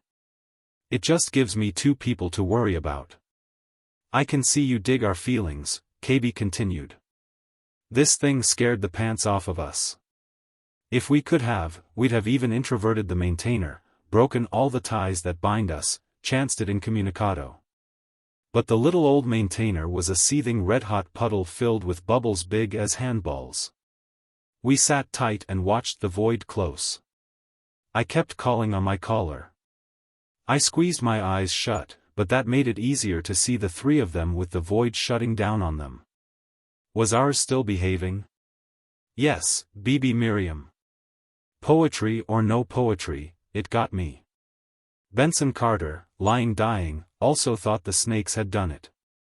And he knew that death was in him, so he whispered me his mission, giving me precise instructions, how to press the 7 death's hands, starting lockside counterclockwise, 1, 3, 5, 6, 2, 4, 7, then you have a half an hour. After you have pressed the 7, do not monkey with the buttons, get out fast and don't stop moving. I wasn't getting this part and I couldn't see that anyone else was, though Bruce was whispering to Lily. I remembered seeing skulls engraved on the bronze chest. I looked at Illy and he nodded a tentacle and spread 2 to say, I guessed, that yes, Benson Carter had said something like that, but no, Illy didn't know much about it. All these things and more he whispered, KB went on, with the last gasps of his life force, telling all his secret orders, for he'd not been sent to get us, he was on a separate mission. When he heard my SOS. Sid, it's you he was to contact, as the first leg of his mission, pick up from you 3 black Hussars, death's head demons, daring soldiers. Then to wait until the place's next match rhythm with the cosmos, matter of 2 mealtimes, barely, and to tune in northern Egypt in the age of the last Caesar, in the year of Rome's swift downfall. There to start an operation in a battle near a city named for Thrace's Alexander, there to change the course of battle, blow sky-high the stinking serpents, all their agents, all their zombies. Goddess, pardon, now I savvy how you've guided my least footstep, when I thought you'd gone and left me, for I flubbed your 3-mole signal. We've found Sid's place, that's the first leg, and I see the 3 black Hussars, and we've brought with us the weapon and the Parthian disguises. Salvaged from the doomed express room when your door appeared in time's nick, and the room around us closing spewed us through before it vanished with the corpse of Benson Carter. Triple goddess, draw the milk now from the womanhood I flaunt here and inject the blackest hatred. Vengeance now upon the serpents, vengeance sweet in northern Egypt, for your island, Crete, goddess. And a victory for the spiders. Goddess, goddess, we can swing it. The roar that made me try to stop my ears with my shoulders didn't come from KB, she'd spoken her piece, but from Sid. The dear boy was purple enough to make me want to remind him you can die of high blood pressure just as easy in the change world. Dump me with ops. Splud, I'll not endure it. Is this a battle post? They'll be mounting operations from field hospitals next. Cabigia labris, thou art mad to suggest it. And what's this prattle of locks, clocks, and death's heads, buttons and monkeys? This brabble, this farrago, this hocus-pocus. And where's the weapon you prate of? In that whoreson bronze casket, I suppose. She nodded, looking blank and almost a little shy as poetic possession faded from her. Her answer came like its faltering last echo. It is nothing but a tiny tactical atomic bomb. Chapter 7. Time to think. After about 0.1 millisecond, 1/10,000th part of a second, has elapsed, the radius of the ball of fire is some 45 feet, and the temperature is then in the vicinity of 300,000 degrees centigrade. At this instant, the luminosity, as observed at a distance of 100,000 yards, 5.7 miles, is approximately 100 times that of the Sun as seen at the Earth's surface. The ball of fire expands very rapidly to its maximum radius of 450 feet within less than a second from the explosion. Los Alamos. Brother, that was all we needed to make everybody but KB and the 2E.T.S start yelping at once, me included. It may seem strange that change people, able to whiz through time and space and roust around outside the cosmos and knowing at least by hearsay of weapons a billion years in the future, like the mind bomb, should panic at being shut in with a little primitive mid-20th century gadget. Well, they feel the same as atomic scientists would feel if a Bengal tiger were brought into their laboratory, neither more nor less scared. I'm a moron at physics, but I do know the fireball is bigger than the place. Remember that, besides the bomb, we'd recently been presented with a lot of other fears we hadn't had time to cope with. Especially the business of the snakes having learned how to get at our places and melt the maintainers and collapse them. Not to mention the general impression, first St. Petersburg, then Crete, that the whole change war was going against the spiders. Yet, in a free corner of my mind, I was shocked at how badly we were all panicking. It made me admit what I didn't like too, that we were all in pretty much the same state as Doc, except that the bottle didn't happen to be our out. And had the rest of us been controlling our drinking so well lately? Maud yelled, "Jettison it," and pulled away from the satyr and ran from the bronze chest. Bo, harking back to what they'd thought of doing in the express room when it was too late, hissed, "Sirs, we must introvert," and vaulted over the piano bench and legged it for the control divan. Eric seconded him with a white-faced "God in Himmel," from beside the surly, forgotten countess, holding, by its slim stem, an empty, rose-stained wine glass. I felt my mind flinch, because introverting a place is several degrees worse than foxholing. It's supposed not only to keep the door tight shut, but also to lock it so even the change winds can't get through, cut the place loose from the cosmos altogether. I'd never talked with anyone from a place that had been introverted. Mark dumped Phryne off his lap and ran after Maud. The Greek ghost girl, quite solid now, looked around with sleepy fear and fumbled her apple-green chiton together at the throat. She wrenched my attention away from everyone else for a moment, and I couldn't help wondering whether the person or zombie back in the cosmos, from whose lifeline the ghost has been taken, doesn't at least have strange dreams or thoughts when something like this happens. Sid stopped Bo, though he almost got bowled over doing it, and he held the gambler away from the maintainer in a bear hug and bellowed over his shoulders, "Masters, are you mad? Have you lost your wits? Maud. Mark. Marcus. Magdalene. On your lives, unhand that casket." Maud had swept the clothes and bows and quivers and stuff off it and was dragging it out from the bar toward the door sector, so as to dump it through fast when we got one, I guess. While Mark acted as if he were trying to help her and wrestle it away from her at the same time. They kept on as if they hadn't heard a word Sid said, with Mark yelling, "Let go, meretrix." This holds Rome's answer to Parthia on the Nile. KB watched them as if she wanted to help Mark but scorned to scuffle with a mere, well, Mark had said it in Latin, I guess, call girl. Then, on the top of the bronze chest, I saw those 7 lousy skulls starting at the lock as plain as if they'd been under a magnifying glass. Though ordinarily they'd have been a vague circle to my eyes at the distance, and I lost my mind and started to run in the opposite direction, but Illy whipped 3 tentacles around me, gentle-like. And squeaked, "Easy now, Greta girl, don't you be doing it, too. Hold still or papa spank."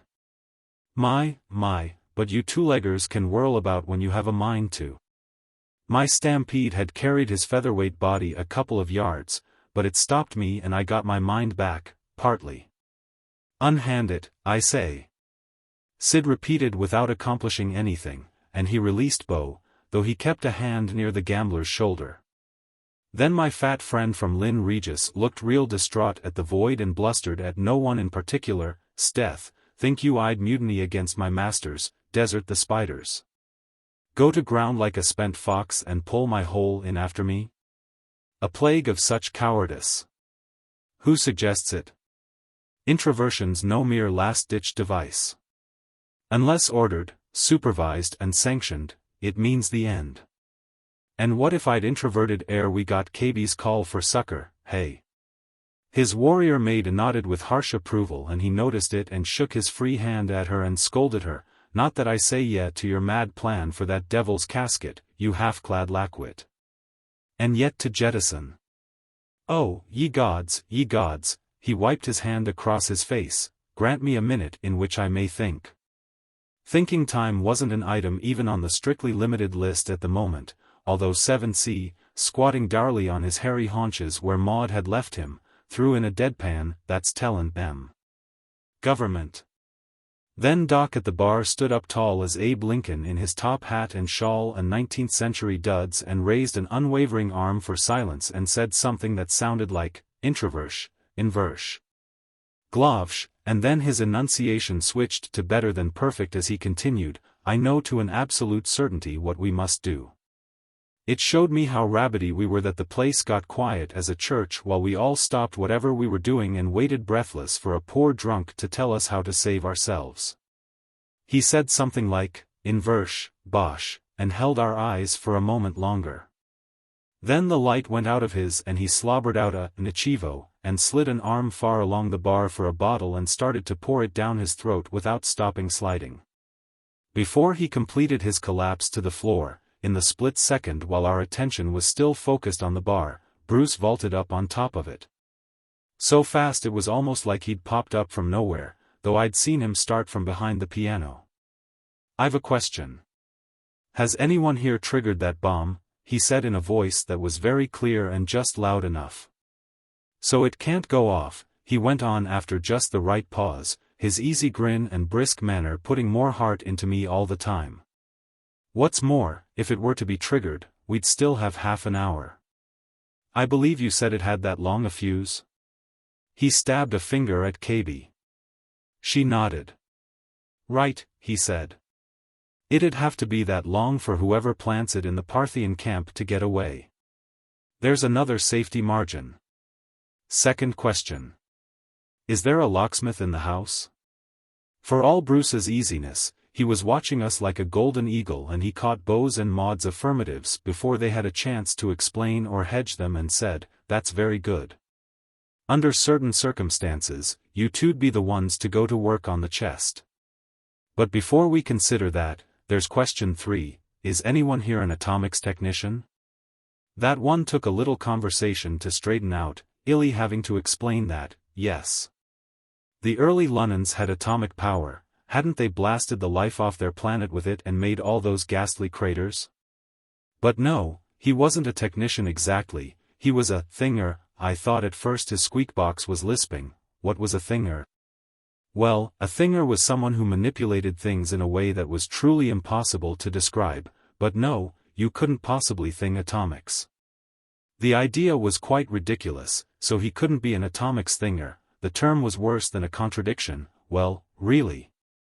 While VIII, from his 2000 millennia advantage of the Lunan, grunted to the effect that his culture didn't rightly use any kind of power, but just sort of moved satyrs and stuff by wrestling spacetime around, or think rune ef we have to. Can't think in the void, though, wuss luck. Have to have, I dunno what. Done have it anyhow. So we don't have an A-tech, Bruce summed up, which makes it worse than useless, downright dangerous, to tamper with the chest. We wouldn't know what to do if we did get inside safely.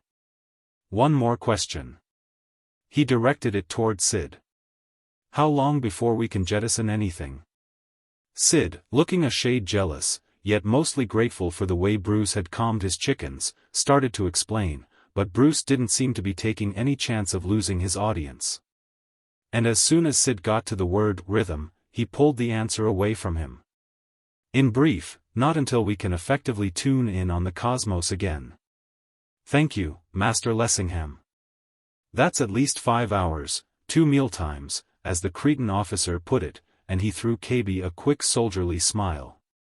So, whether the bomb goes to Egypt or elsewhere, there's not a thing we can do about it for 5 hours. All right then. His smile blinked out like a light and he took a couple of steps up and down the bar, as if measuring the space he had. 2 or 3 cocktail glasses sailed off and popped, but he didn't seem to notice them and we hardly did either. It was creepy the way he kept staring from one to another of us. We had to look up. Behind his face, with the straight golden hair flirting around it, was only the void. All right then, he repeated suddenly. We're 12 spiders and 2 ghosts, and we've time for a bit of a talk, and we're all in the same bloody boat, fighting the same bloody war, so we'll all know what we're talking about. I raised the subject a while back, but I was steamed up about a glove, and it was a big jest. All right. But now the gloves are off. Bruce ripped them out of his belt where they'd been tucked and slammed them down on the bar, to be kicked off the next time he paced back and forth, and it wasn't funny. Because, he went right on, I've been getting a completely new picture of what this spider's war has been doing to each one of us. Oh, it's jolly good sport to slam around in space and time and then have a rugged little party outside both of them when the operation's over. It's sweet to know there's no cranny of reality so narrow, no privacy so intimate or sacred, no wall of was or will be strong enough, that we can't shoulder in. Knowledge is a glamorous thing, sweeter than lust or gluttony or the passion of fighting and including all three, the ultimate insatiable hunger, and it's great to be Faust. Even in a pack of other Fausts. It's sweet to jigger reality, to twist the whole course of a man's life or a culture's, to ink out his or its past and scribble in a new one. And be the only one to know and gloat over the changes, ha! Killing men or carrying off women isn't in it for glutting the sense of power. It's sweet to feel the change winds blowing through you and know the pasts that were and the past that is and the pasts that may be. It's sweet to wield the Atropos and cut a zombie or unborn out of his lifeline and look the doubleganger in the face and see the resurrection glow in it and recruit a brother. Welcome a newborn fellow demon into our ranks and decide whether he'll best fit as soldier, entertainer, or what. Or he can't stand resurrection, it fries or freezes him, and you've got to decide whether to return him to his lifeline and his zombie dreams. Only they'll be a little grayer and horrider than they were before, or whether, if she's got that tantalizing something, to bring her shell along for a ghost girl, that's sweet, too. It's even sweet to have changed death poised over your neck, to know that the past isn't the precious indestructible thing you've been taught it was. To know that there's no certainty about the future either, whether there'll even be one, to know that no part of reality is holy. That the cosmos itself may wink out like a flicked switch and God be not and nothing left but nothing. He threw out his arms against the void. And knowing all that, it's doubly sweet to come through the door into the place and be out of the worst of the change winds and enjoy a well-earned recuperation and share the memories of all these sweetnesses I've been talking about. And work out all the fascinating feelings you've been accumulating back in the cosmos, layer by black layer. In the company of and with the help of the best bloody little band of fellow Fausts and Faustines going.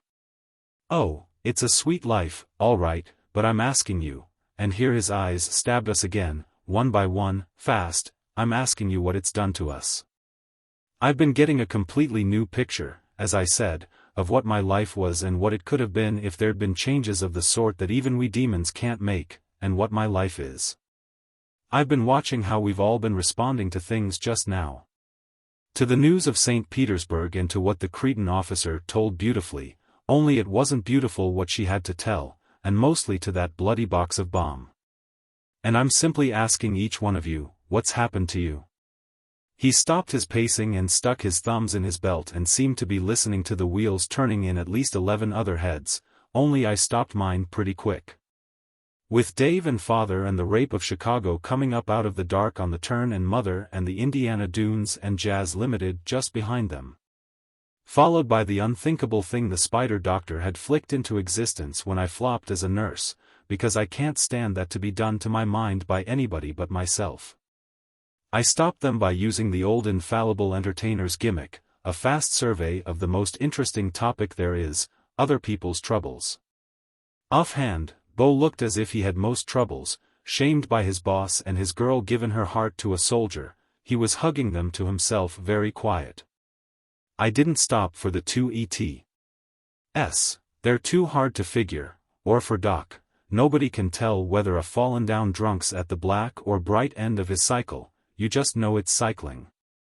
Maud ought to be suffering as much as Bo, called names and caught out in a panic. Which always hurts her because she's plus 300 years more future than the rest of us and figures she ought to be that much wiser. Which she isn't always, not to mention she's over 50 years old, though her home-century cosmetic science keeps her looking and acting teenage most of the time. She'd backed away from the bronze chest so as not to stand out, and now Lily came from behind the piano and stood beside her. Lily had the opposite of troubles, a great big glow for Bruce, proud as a promised princess watching her betrothed. Eric frowned when he saw her, for he seemed proud too, proud of the way his comrade had taken command of us panicky wax Führer fashion. Sid still looked mostly grateful and inclined to let Bruce keep on talking. Even KB and Mark, those two dragons hot for battle, standing a little in front and to one side of us by the bronze chest, like its guardians, seemed willing to listen. They made me realize one reason Sid had for letting Bruce run on, although the path his talk was leading us down was flashing with danger signals, when it was over. There'd still be the problem of what to do with the bomb, and a real opposition shaping up between soldiers and entertainers. And Sid was hoping a solution would turn up in the meantime or at least was willing to put off the evil day. But beyond all that, and like the rest of us, I could tell from the way Sid was squinting his broy eyes and chewing his beardy lip that he was shaken and moved by what Bruce had said. This new boy had dipped into our hearts and counted our kicks so beautifully, better than most of us could have done. And then somehow turned them around so that we had to think of what messes and heels and black sheep and lost lambs we were. Well, we wanted to keep on listening. Chapter 8. A Place to Stand. Give me a place to stand, and I will move the world. Archimedes. Bruce's voice had a faraway touch and he was looking up left at the void as he said. Have you ever really wondered why the two sides of this war are called the snakes and the spiders? Snakes may be clear enough, you always call the enemy something dirty. But spiders, our name for ourselves. Bear with me, Ilhilihis. I know that no being is created dirty or malignant by nature, but this is a matter of anthropoid feelings and folkways. Yes, Mark, and know that some of your legions have nicknames like the drunken lions and the snails, and that's about as insulting as calling the British Expeditionary Force the Old Contemptibles. No, you'd have to go to bands of vicious youths in cities slated for ruin to find a habit of naming like ours, and even they would try to brighten up the black a bit. But simply, spiders. And snakes, for that's their name for themselves too, you know. Spiders and snakes. What are our masters, that we give them names like that? It gave me the shivers and set my mind working in a dozen directions, and I couldn't stop it, although it made the shivers worse. Illy beside me now, I'd never given it a thought before, but he did have 8 legs of a sort, and I remembered thinking of him as a spider monkey. And hadn't the Lunans had wisdom and atomic power and a billion years in which to get the change war rolling? Or suppose, in the far future, Terra's own spiders evolved intelligence and a cruel cannibal culture. They'd be able to keep their existence secret.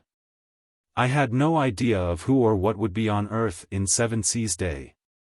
And wouldn't it be perfect black hairy poisoned spider mentality to spin webs secretly through the world of thought and all of space and time? And Bo, wasn't there something real snaky about him, the way he moved and all? Spiders and snakes. Spin und Schlange, as Eric called them. S and S. But SS stood for the Nazi Schutzstaffel, the black shirts, and what if some of those cruel, crazy Jerrys had discovered time travel? And I brought myself up with a jerk and asked myself, Greta, how nuts can you get? From where he was on the floor, the front of the bar, his sounding board, Doc shrieked up at Bruce like one of the damned from the pit, don't speak against the spiders. Don't blaspheme. They can hear the unborn whisper. Others whip only the skin, but they whip the naked brain and heart, and Eric called out, that's enough, Bruce. But Bruce didn't spare him a look and said, but whatever the spiders are and no matter how much whip they use.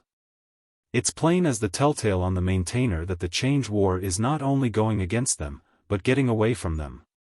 Dwell for a bit on the current flurry of stupid slugging and panicky anachronism, when we all know that anachronism is what gets the change winds out of control. This punch-drunk pounding on the Cretan Dorian fracas as if it were the only battle going and the only way to work things. Whisking Constantine from Britain to the Bosporus by rocket, sending a pocket submarine back to sail with the Armada against Drake's wooden sides, I'll wager you hadn't heard those. And now, to save Rome, an atomic bomb. Ye gods, they could have used Greek fire or even dynamite, but a fission weapon. I leave you to imagine what gaps and scars that will make in what's left of history, the smothering of Greece and the vanishment of Provence and the troubadours and the papacy's Irish captivity. Won't be in it. The cut on his cheek had opened again and was oozing a little, but he didn't pay any attention to it, and neither did we, as his lips thinned in irony and he said, but I'm forgetting that this is a cosmic war and that the spiders are conducting operations on billions. Trillions of planets and inhabited gas clouds through millions of ages, and that we're just one little world, one little solar system, 7C, and we can hardly expect our inscrutable masters, with all their pressing preoccupations and far-flung responsibilities, to be especially understanding or tender in their treatment of our pet books and centuries, our favorite prophets and periods. Or unduly concerned about preserving any of the trifles that we just happen to hold dear. Perhaps there are some sentimentalists who would rather die forever than go on living in a world without the Summa, the field equations, process and reality, Hamlet, Matthew, Keats, and the Odyssey, but our masters are practical creatures, ministering to the needs of those rugged souls who want to go on living no matter what. Eric's Bruce, I'm telling you that's enough, was lost in the quickening flow of the new boy's words. I won't spend much time on the minor signs of our major crack-up, the cancelling of leaves, the sharper shortages, the loss of the express room, the use of recuperation stations for ops and all the other frantic patchwork. Last operation but one, we were saddled with 3 soldiers from outside the galaxy and, no fault of theirs, they were no earthly use. Such little things might happen at a bad spot in any war and are perhaps only local. But there's a big thing. He paused again, to let us wonder, I guess. Maud must have worked her way over to me, for I felt her dry little hand on my arm and she whispered out of the side of her mouth, "What do we do now?" "We listen," I told her the same way. I felt a little impatient with her need to be doing something about things. She cocked a gold-dusted eyebrow at me and murmured, "You, too?" I didn't get to ask her me, too, what? Crush on Bruce? Nuts, because just then Bruce's voice took up again in the faraway range. Have you ever asked yourselves how many operations the fabric of history can stand before it's all stitches, whether too much change won't one day wear out the past? And the present and the future, too, the whole bleeding business. Is the law of the conservation of reality any more than a thin hope given a long name, a prayer of theoreticians? Change death is as certain as heat death, and far faster. Every operation leaves reality a bit cruder, a bit uglier, a bit more makeshift, and a whole lot less rich in those details and feelings that are our heritage. Like the crude penciled sketch on canvas when you've stripped off the paint. If that goes on, won't the cosmos collapse into an outline of itself, then nothing? How much thinning can reality stand, having more and more doublegangers cut out of it? And there's another thing about every operation, it wakes up the zombies a little more, and as its change winds die, it leaves them a little more disturbed and nightmare-ridden and frazzled. Those of you who have been on operations in heavily worked-over temporal areas will know what I mean, that look they give you out of the sides of their eyes as if to say, "You again? For Christ's sake, go away. We're the dead. We're the ones who don't want to wake up, who don't want to be demons and hate to be ghosts. Stop torturing us." I looked around at the Ghostgirls. I couldn't help it. They'd somehow got together on the control divan, facing us, their backs to the maintainers. The Countess had dragged along the bottle of wine Eric had fetched her earlier and they were passing it back and forth. The Countess had a big rose splotch across the ruffled white lace of her blouse. Bruce said, "There'll come a day when all the zombies and all the unborn wake up and go crazy together and figuratively come marching at us in their numberless hordes, saying, 'We've had enough.'" But I didn't turn back to Bruce right away.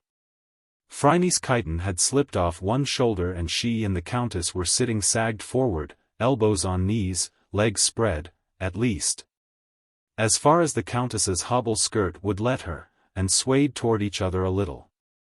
They were still surprisingly solid, although they hadn't had any personal attention for a half hour, and they were looking up over my head with half-shut eyes and they seemed, so help me, to be listening to what Bruce was saying and maybe hearing some of it.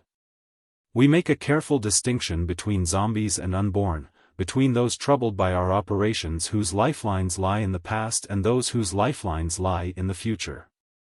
But is there any distinction any longer? Can we tell the difference between the past and the future? Can we any longer locate the now, the real now of the cosmos? The places have their own nows, the now of the big time we're on, but that's different and it's not made for real living. The spiders tell us that the real now is somewhere in the last half of the 20th century, which means that several of us here are also alive in the cosmos. Have lifelines along which the now is traveling. But do you swallow that story quite so easily, Ilhilihis, 7c? How does it strike the servants of the triple goddess? The spiders of Octavian Rome? The demons of good Queen Bess? The gentlemen zombies of the Greater South? Do the unborn man the starships, Maud? The spiders also tell us that, although the fog of battle makes the now hard to pin down precisely, it will return with the unconditional surrender of the snakes and the establishment of cosmic peace, and roll on as majestically toward the future as before, quickening the continuum with its passage. Do you really believe that? Or do you believe, as I do, that we've used up all the future as well as the past, wasted it in premature experience, and that we've had the real now smudged out of existence, stolen from us forever? The precious now of true growth, the child moment in which all life lies, the moment like a newborn baby that is the only home for hope there is? He let that start to sink in, then took a couple of quick steps and went on, his voice rising over Eric's. "Bruce.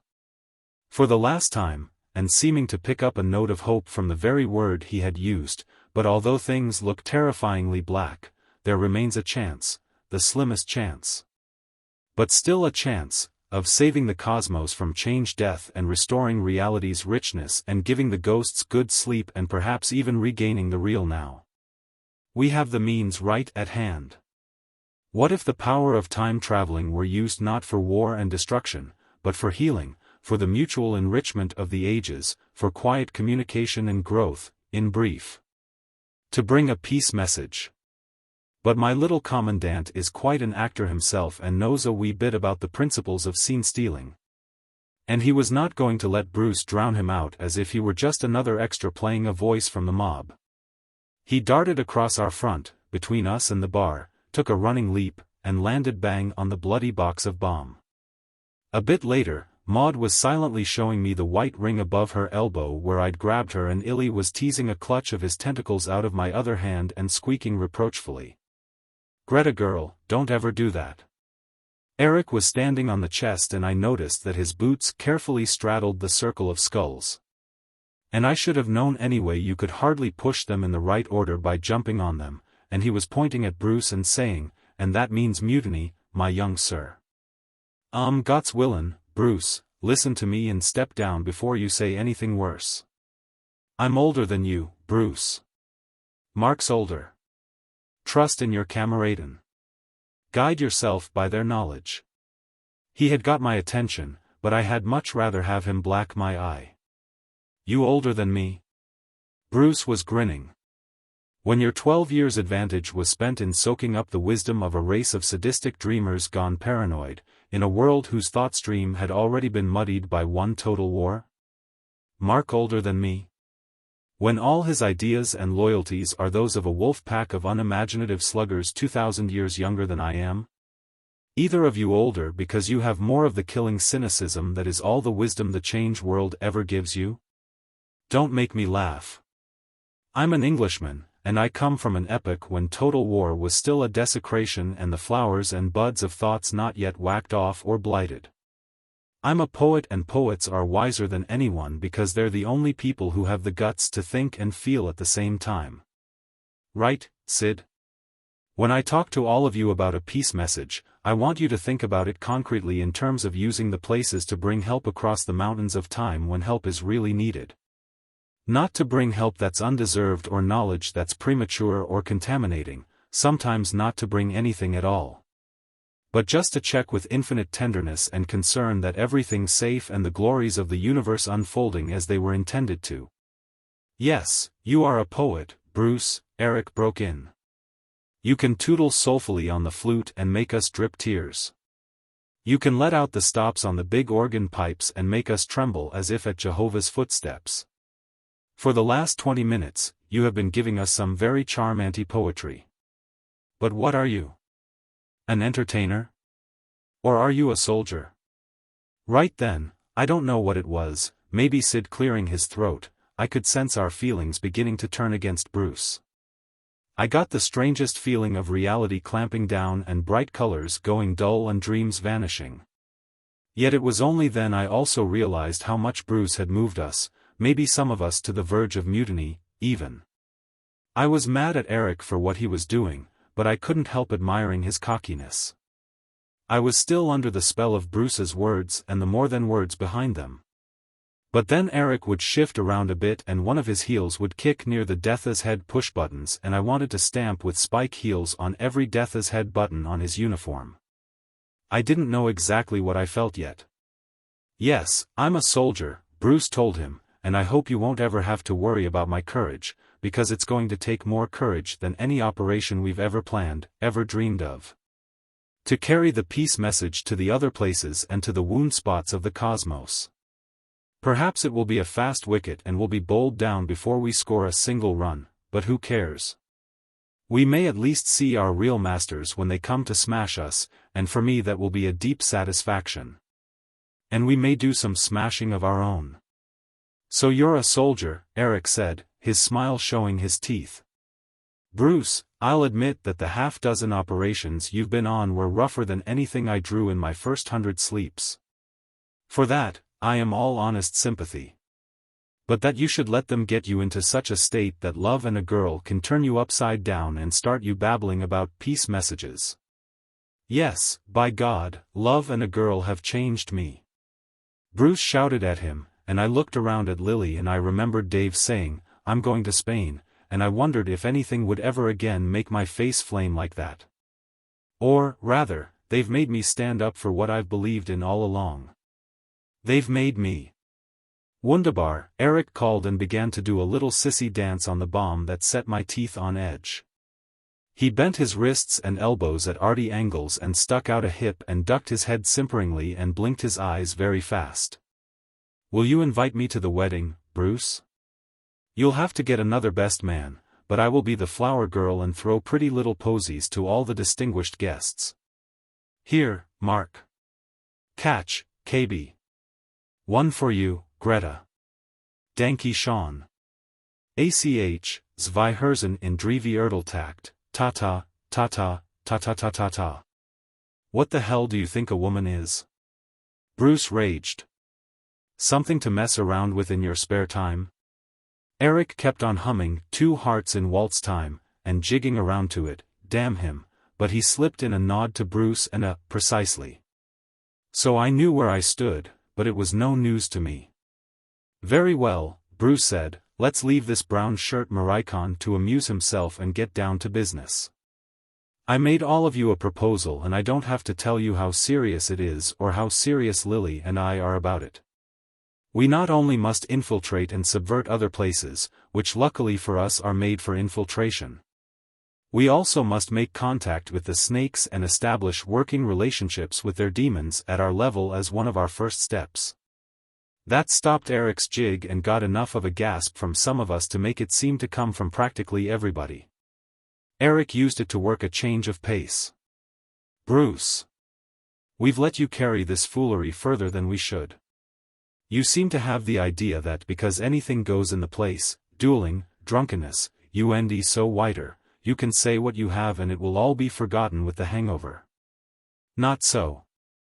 It is true that among such a set of monsters and free spirits as ourselves, and working as secret agents to boot, there cannot be the obvious military discipline that would obtain in a Terran army. But let me tell you, Bruce, let me grind it home into you, Sid and KB and Mark will bear me out in this. As officers of equivalent rank, that the spider line of command stretches into and through this place just as surely as the word of der Führer rules Chicago. And as I shouldn't have to emphasize to you, Bruce, the spiders have punishments that would make my countrymen in Belsen and Buchenwald, well, pale a little. So while there is still a shadow of justification for our interpreting your remarks as utterly tasteless clowning. Babble on, Bruce said, giving him a loose downward wave of his hand without looking. I made you people a proposal. He paused. How do you stand, Sidney Lessingham? Then I felt my legs getting weak, because Sid didn't answer right away. The old boy swallowed and started to look around at the rest of us. Then the feeling of reality clamping down got something awful, because he didn't look around, but straightened his back a little. Just then, Mark cut in fast. It grieves me, Bruce, but I think you are possessed. Eric, he must be confined. KB nodded, almost absently. Confine or kill the coward, whichever is easier, whip the woman, and let's get on to the Egyptian battle. Indeed, yes, Mark said. I died in it. But now perhaps no longer. KB said to him, I like you, Roman. Bruce was smiling, barely, and his eyes were moving and fixing. You, Ilhilihis? Illy's squeakbox had never sounded mechanical to me before, but it did as he answered, I'm a lot deeper into borrowed time than the rest of you, tra-la-la, but Papa still loves living. Include me very much out, Brucey. Miss Davies? Beside me, Maud said flatly, do you think I'm a fool? Beyond her, I saw Lily and I thought, my God, I might look as proud if I were in her shoes, but I sure as hell wouldn't look as confident. Bruce's eyes hadn't quite come to bow when the gambler spoke up. I have no cause to like you, sir, rather the opposite. But this place has come to bore me more than Boston, and I have always found it difficult to resist a long shot. A very long one, I fear. I am with you, sir. There was a pain in my chest and a roaring in my ears, and through it I heard 7C grunting, "Sick o' these lousy spiders. Deal me in." And then Doc reared up in front of the bar, and he'd lost his hat and his hair was wild, and he grabbed an empty fifth by the neck and broke the bottom of it all jagged against the bar, and he waved it and screeched, "Ubivati Paki, I Nyametsi." And right behind his words, Bo sang out fast the English of it, "Kill the spiders, and the Germans." And Doc didn't collapse then, though I could see he was hanging onto the bar tight with his other hand, and the place got stiller, inside and out, than I've ever known it. And Bruce's eyes were finally moving back toward Sid. But the eyes stopped short of Sid, and I heard Bruce say, "Miss Forzane?" And I thought, that's funny, and I started to look around at the Countess, and felt all the eyes, and I realized, hey, that's me. But this can't happen to me. To the others, yes, but not to me. I just work here. Not to Greta, no, no, no. But it had, and the eyes didn't let go, and the silence and the feeling of reality were god-awful, and I said to myself, "Greta, you've got to say something, if only a suitable four-letter word." And then suddenly I knew what the silence was like. It was like that of a big city if there were some way of shutting off all the noise in 1 second. It was like Eric singing when the piano had deserted him. It was as if the change winds should ever die completely, and I knew beforehand what had happened when I turned my back on them all. The Ghostgirls were gone. The major maintainer hadn't merely been switched to introvert. It was gone, too. Chapter 9. A locked room. We examined the moss between the bricks, and found it undisturbed. You looked among D.'s papers, of course, and into the books of the library? Certainly. We opened every package and parcel. We not only opened every book, but we turned over every leaf in each volume. Poe. 3 hours later, Sid and I plumped down on the couch nearest the kitchen, though too tired to want to eat for a while yet. A tighter search than I could ever have cooked up had shown that the maintainer was not in the place. Of course it had to be in the place, as we kept telling each other for the first 2 hours. It had to be, if circumstances and the theories we lived by in the change world meant anything. A maintainer is what maintains a place. The minor maintainer takes care of oxygen, temperature, humidity, gravity, and other little life cycle and matter cycle things generally. But it's the major maintainer that keeps the walls from buckling and the ceiling from falling in. It is little, but oh my, it does so much. It doesn't work by wires or radio or anything complicated like that. It just hooks into local spacetime.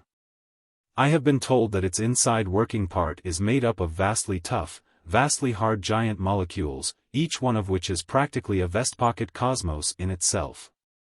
Outside, it looks like a portable radio with a few more dials and some telltales and switches and plug-ins for earphones and a lot of other sensory thingamajigs.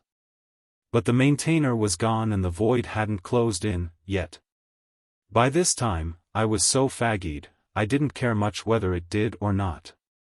One thing for sure, the maintainer had been switched to introvert before it was spirited away, or else its disappearance automatically produced introversion, take your choice. Because we sure were introverted, real nasty Martinet schoolmaster grip of reality on my thoughts that I knew, without trying, liquor wouldn't soften, not a breath of change wind. Absolutely stifling. And the gray of the void seeming so much inside my head that I think I got a glimmering of what the science boys mean when they explain to me that the place is a kind of interweaving of the material and the mental, a giant monad. One of them called it. Anyway, I said to myself, Greta, if this is introversion, I want no part of it. It is not nice to be cut adrift from the cosmos and know it. A lifeboat in the middle of the Pacific and a starship between galaxies are not in it for loneliness. I asked myself why the spiders had ever equipped maintainers with introversion switches anyway. When we couldn't drill with them and weren't supposed to use them except in an emergency so tight that it was either introvert or surrender to the snakes. And for the first time the obvious explanation came to me. Introversion must be the same as scuttling, its main purpose to withhold secrets and material from the enemy. It put a place into a situation from which even the Spider High Command couldn't rescue it, and there was nothing left but to sink down, down, out, up, down into the void. If that was the case, our chances of getting back were about those of my being a kid again playing in the dunes on the small time. I edged a little closer to Sid and sort of squunched under his shoulder and rubbed my cheek against the smudged, gold-worked gray velvet. He looked down and I said, "A long way to Lynn Regis, Siddy?" "Sweetling, thou spokest a mouthful," he said. "He knows very well what he is doing when he mixes his language that way, the wicked old darling." "Siddy," I said, "why this gold work? It'd be a lot smoother without it." "Marry, men must prick themselves out and, faith I know not, but it helps if there's metal in it. And girls get scratched." I took a little sniff. "But don't put this doublet through the cleaner yet. Until we get out of the woods, I want as much you around as possible." "Marry, and why should I?" he asked blankly, and I think he wasn't fooling me. The last thing time travelers find out is how they do or don't smell. Then his face clouded and he looked as though he wanted to squunch under my shoulder. "But, faith, sweetling, your forest has a few more trees than Sherwood." "Thou saidst it," I agreed, and wondered about the look. He oughtn't to be interested in my girlishness now. I knew I was a mess, but he had stuck pretty close to me during the hunt and you never can tell. Then I remembered that he was the other one who hadn't declared himself when Bruce was putting it to us, and it probably troubled his male vanity. Not me, though. I was still grateful to the maintainer for getting me out of that spot, whatever other it had got us all into. It seemed ages ago. We'd all jumped to the conclusion that the two Ghostgirls had run away with the maintainer, I don't know where or why, but it looked so much that way. Maud had started yipping about how she'd never trusted ghosts and always known that someday they'd start doing things on their own, and KB had got it firmly fixed in her head. Right between the horns, that Phryne, being a Greek, was the ringleader and was going to wreak havoc on us all. But when we were checking stores the first time, I had noticed that the Ghostgirl envelopes looked flat. Ectoplasm doesn't take up much space when it's folded, but I had opened one anyway, then another, and then called for help. Every last envelope was empty. We had lost over 1,000 Ghostgirls, Sid's whole stock. Well, at least it proved what none of us had ever seen or heard of being demonstrated, that there is a spooky link, a sort of change-wind contact, between a ghost and its lifeline. And when that umbilicus, I've heard it called, is cut, the part away from the lifeline dies.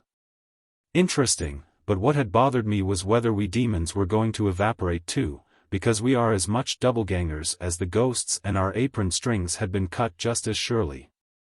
We're more solid, of course, but that would only mean we'd take a little longer.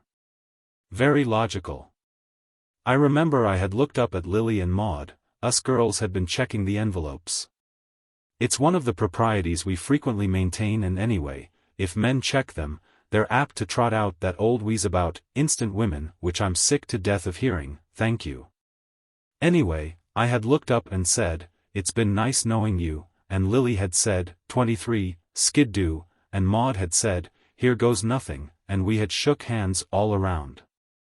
We figured that Phryne and the Countess had faded at the same time as the other Ghostgirls, but an idea had been nibbling at me and I said, "Siddy, do you suppose it's just barely possible that, while we were all looking at Bruce, those two Ghostgirls would have been able to work the maintainer and get a door and lamb out of here with the thing? Thou speakst my thoughts, sweetling. Always against it, imprimis, 'tis well known that ghosts cannot lay plots or act on them. Secundo, the time forbade getting a door. Tertio, and here's the real meat of it, the place folds without the maintainer. Quadro, 'twere folly to depend on not one of, how many of us? 10, elf, not looking around in all the time it would have taken them. I looked around once, city. They were drinking and they had got to the control divan under their own power. Now when was that? Oh, yes, when Bruce was talking about zombies. Yes, sweetling. And as I was about to cap my argument with Quinquo when you gone prattle, I could have sworn none could touch the maintainer, much less work it and purloin it, without my certain knowledge. Yet. Eftsoons yet, I seconded him. Somebody must have got a door and walked out with the thing. It certainly wasn't in the place. The hunt had been a Lulu. Something the size of a portable typewriter is not easy to hide, and we had been inside everything from Beau's piano to the renewer link of the refresher. We had even fluoroscoped everybody, though it had made Illy writhe like a box of worms, as he'd warned us. He said it tickled terribly, and I insisted on smoothing his fur for 5 minutes afterward, although he was a little standoffish toward me. Some areas, like the bar, kitchen and stores, took a long while, but we were thorough. KB helped Doc check surgery, since she last made the place. She has been stationed in a field hospital. It turns out the spiders actually are mounting operations from them, and learned a few nice new wrinkles. However, Doc put in some honest work on his own, though, of course, every check was observed by at least 3 people, not including Bruce or Lily. When the maintainer vanished, Doc had pulled out of his glassy-eyed drunk in a way that would have surprised me if I hadn't seen it happen to him before. But when we finished surgery and got on to the art gallery, he had started to putter, and I noticed him hold out his coat and duck his head and whip out a flask and take a swig, and by now he was well on his way toward another peak. The art gallery had taken time too, because there's such a jumble of strange stuff, and it broke my heart, but KB took her axe and split a beautiful blue wood carving of a Venusian Medusa because, although there wasn't a mark in the polished surface, she claimed it was just big enough. Doc cried a little, and we left him fitting the pieces together and mooning over the other stuff. After we'd finished everything else, Mark had insisted on tackling the floor. Beau and Sid both tried to explain to him how this is a one-sided place, that there is nothing, but nothing, under the floor. It just gets a lot harder than the diamonds crusting it as soon as you get a 1/4 inch down, that being the solid equivalent of the void. But Mark was knuckle-headed, like all Romans, Sid assured me on the QT, and broke for diamond plus drills before he was satisfied. Except for some trick hiding places, that left the void, and things don't vanish if you throw them at the void, they half melt and freeze forever unless you can fish them out. Back of the refresher, at about eye level, are 3 Venusian coconuts that a Hittite strongman threw there during a major brawl. I try not to look at them because they are so much like which heads they give me the woolies. The parts of the place right up against the void have strange spatial properties which one of the gadgets in surgery makes use of in a way that gives me the worse woolies. But that's beside the point. During the hunt, KB and Eric had used their collars as direction finders to point out the maintainer, just as they're used in the cosmos to locate the door, and sometimes in the big places. People tell me. But the collars only went wild, like a compass needle whirling around without stopping, and nobody knew what that meant. The trick hiding places were the minor maintainer, a cute idea, but it is no bigger than the major and has its own mysterious insides and had obviously kept on doing its own work. So that was out for several reasons, and the bomb chest, though it seemed impossible for anyone to have opened it, granting they knew the secret of its lock. Even before Eric jumped on it and put it in the limelight double. But when you've ruled out everything else, the word impossible changes meaning. Since time travel is our business, a person might think of all sorts of tricks for sending the maintainer into the past or future, permanently or temporarily. But the place is strictly on the big time, and everybody that should know tells me that time traveling through the big time is out. It's this way, the big time is a train, and the little time is the countryside, and we're on the train, unless we go out a door, and as Gertie Stein might put it, you can't time travel through the time you time travel in when you time travel. I'd also played around with the idea of some fantastically obvious hiding place, maybe something that several people could pass back and forth between them, which would mean a conspiracy, and of course, if you assume a big enough conspiracy, you can explain anything, including the cosmos itself. Still, I'd got a sort of shell-game idea about the soldiers' 3 big black shakos, and I hadn't been satisfied until I'd got the 3 together and looked in them all at the same time. Wake up, Greta, and take something. I can't stand here forever. Maud had brought us a tray of hearty snacks from then and yon, and I must say they were tempting. She whips up a mean hors d'oeuvre. I looked them over and said, "Siddy, I want a hot dog. And I want a venison pasty. Out upon you, you finical Jill, you o'erscrupulous jade, you whimsick and tyrannous poppet." I grabbed a handful and snuggled back against him. "Go on, call me some more, Siddy," I told him. "Real juicy ones." Chapter 10. Motives and Opportunities. My thought, whose murder yet is but fantastical, shakes so my single state of man that function is smothered in surmise, and nothing is. But what is not? Macbeth. My big bad waif from King's Lynn had set the tray on his knees and started to wolf the food down. The others were finishing up. Eric, Mark and KB were having a quietly furious argument I couldn't overhear at the end of the bar nearest the bronze chest, and Illy was draped over the piano like a real octopus, listening in. Beau and 7C were pacing up and down near the control divan and throwing each other a word now and then. Beyond them, Bruce and Lily were sitting on the opposite couch from us, talking earnestly about something. Maud had sat down at the other end of the bar and was knitting. It's one of the habits like chess and quiet drinking, or learning to talk by squeak box, that we pick up to pass the time in the place in the long stretches between parties. Doc was fiddling around the gallery, picking things up and setting them down, still managing to stay on his feet at any rate. Lily and Bruce stood up, still gabbing intensely at each other, and Illy began to pick out with one tentacle a little tune in the high keys that didn't sound like anything on God's earth. Where do they get all the energy? I wondered. As soon as I asked myself that, I knew the answer, and I began to feel the same way myself. It wasn't energy, it was nerves, pure and simple. Change is like a drug, I realized. You get used to the facts never staying the same, and one picture of the past and future dissolving into another, maybe not very different but still different. And your mind being constantly goosed by strange moods and notions, like nightclub lights of shifting color with weird shadows between shining right on your brain. The endless swaying and jogging is restful, like riding on a train. You soon get to like the movement and to need it without knowing. And when it suddenly stops and you're just you and the facts you think from and feel from are exactly the same when you go back to them, boy, that's rough, as I found out now. The instant we got introverted, everything that ordinarily leaks into the place, wake or sleep, had stopped coming. And we were nothing but ourselves and what we meant to each other and what we could make of that, an awfully lonely, scratchy situation. I decided I felt like I'd been dropped into a swimming pool full of cement and held under until it hardened. I could understand the others bouncing around a bit. It was a wonder they didn't hit the void. Maud seemed to be standing it the best. Maybe she'd got a little preparation from the long watches between stars. And then she is older than all of us, even Sid, though with a small O in older.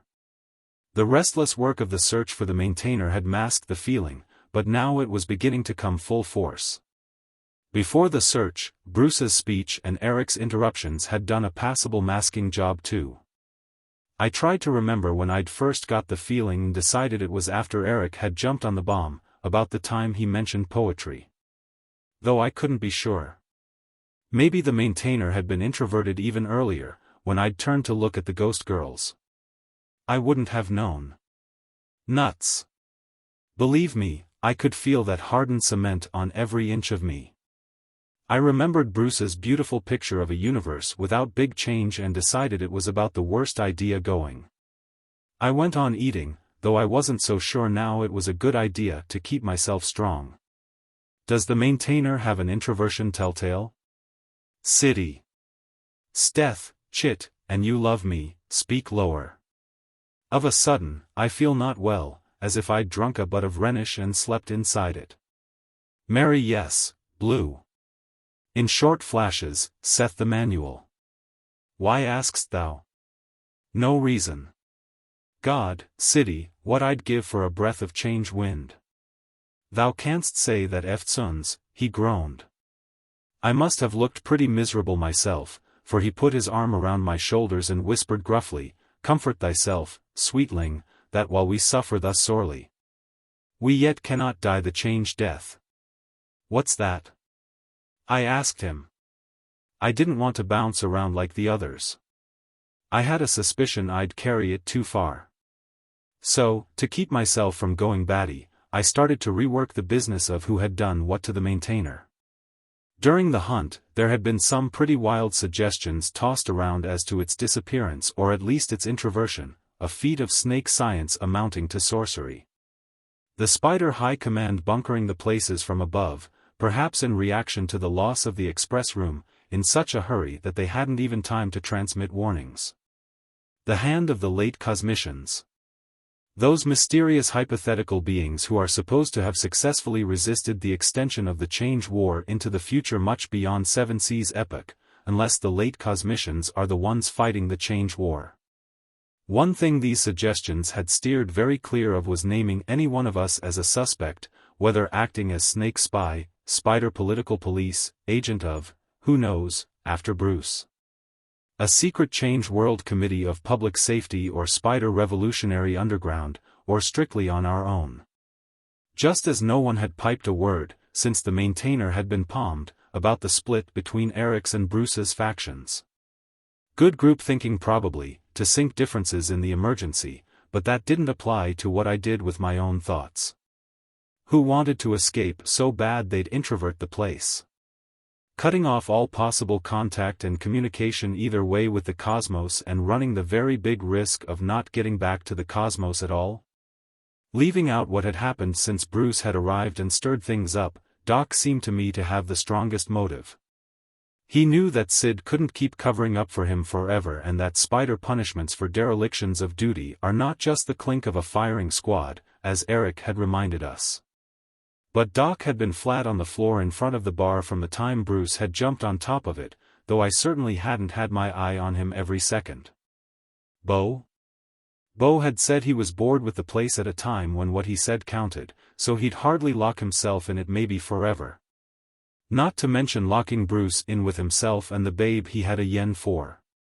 Sid loves reality, changing or not, and every least thing in it, people especially. More than any man or woman I've ever known, he's like a big-eyed baby who wants to grab every object and put it in his mouth, and it was hard to imagine him ever cutting himself off from the cosmos. Maud, KB, Mark and the two E.T.S. None of them had any motive I knew of, though Seven Seas being from the very far future did tie in with that idea about the late cosmicians. And there did seem to be something developing between the Cretan and the Roman that could make them want to be introverted together. Stick to the facts, Greta, I reminded myself with a private groan. That left Eric, Bruce, Lily and myself. Eric, I thought, now we're getting somewhere. The little commandant has the nervous system of a coyote and the courage of a crazy tomcat, and if he thought it would help him settle his battle with Bruce better to be locked in with him, he'd do it in a second. But even before Eric had danced on the bomb, he'd been heckling Bruce from the crowd. Still, there would have been time between heckles for him to step quietly back from us, introvert the maintainer and, well, that was 9/10 of the problem. If I was the guilty party, I was nuts and that was the best explanation of all. Jr. Bruce's motives seemed so obvious, especially the mortal, or was it immortal? Danger he'd put himself in by inciting mutiny, that it seemed a shame he'd been in full view on the bar so long. Surely, if the maintainer had been introverted before he jumped on the bar, we'd all have noticed the flashing blue telltale. For that matter, I'd have noticed it when I looked back at the Ghostgirls, if it worked as Sid claimed, and he said he had never seen it in operation, just read in the manual, Steth. But Bruce didn't need opportunity, as I'm sure all the males in the place would have told me right off. Because he had Lily to pull the job for him and she had as much opportunity as any of the rest of us. Myself, I have large reservations to this woman putty in the hands of the man she loves madly theory, but I had to admit there was something to be said for it in this case. And it had seemed quite natural to me when the rest of us had decided, by unspoken agreement, that neither Lily's nor Bruce's checks counted when we were hunting for the maintainer. That took care of all of us and left only the mysterious stranger, intruding somehow through a door. How'd he get it without using our maintainer? Or from an unimaginable hiding place or straight out of the void itself? I know that last is impossible, nothing can step out of nothing, but if anything ever looked like it was specially built for something not at all nice to come looming out of, it's the void, misty, foggily churning, slimy gray. Wait a second, I told myself, and hang on to this, Greta. It should have smacked you in the face at the start. Whatever came out of the void, or, more to the point, whoever slipped back from our crowd to the maintainer, Bruce would have seen them. He was looking at the maintainer past our heads the whole time, and whatever happened to it, he saw it. Eric wouldn't have, even after he was on the bomb, because he'd been stage-wise enough to face Bruce most of the time to build up his role as tribune of the people. But Bruce would have, unless he got so caught up in what he was saying. No, kid, a demon is always an actor, no matter how much he believes in what he's saying. And there never was an actor yet who wouldn't instantly notice a member of the audience starting to walk out on his big scene.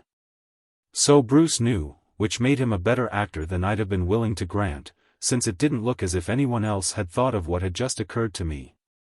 Or they'd have gone over and put it to him. Not me, though, I don't work that way. Besides, I didn't feel up to it. Nervy Anna enfold me, I felt like pure hell. Maybe, I told myself encouragingly, the place is hell, but added, be your age, Greta, be a real ruthless, 29. Chapter 11. The Western Front, 1917. The barrage roars and lifts. Then, clumsily bowed.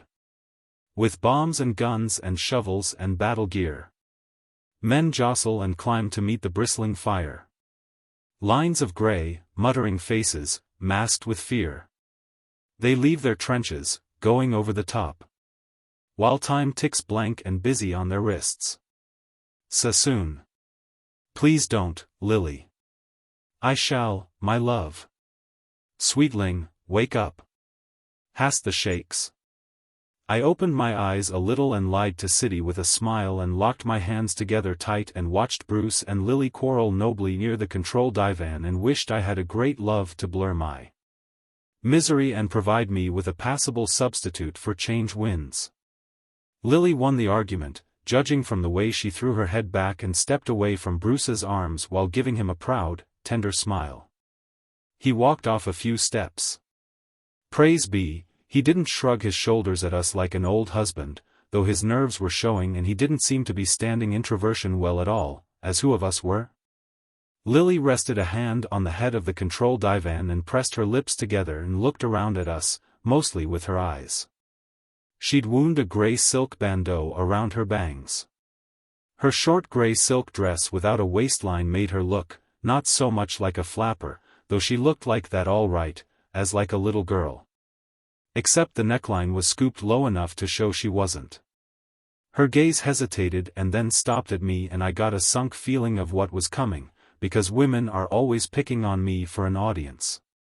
Besides, Sid and I were the centrist party of two in our fresh-out-of-the-shell place politics. She took a deep breath and stuck out her chin and said in a voice that was even a little higher and Britisher than she usually uses, "We girls have often cried, shut the door. But now the door is jolly well shut for keeps." I knew I'd guessed right and I felt crawly with embarrassment, because I know about this love business of thinking you're the other person and trying to live their life, and grab their glory. Though you don't know that, and carry their message for them, and how it can foul things up. Still, I couldn't help admitting what she said wasn't too bad a start, unpleasantly apt to be true, at any rate. My fiancé believes we may yet be able to open the door. I do not.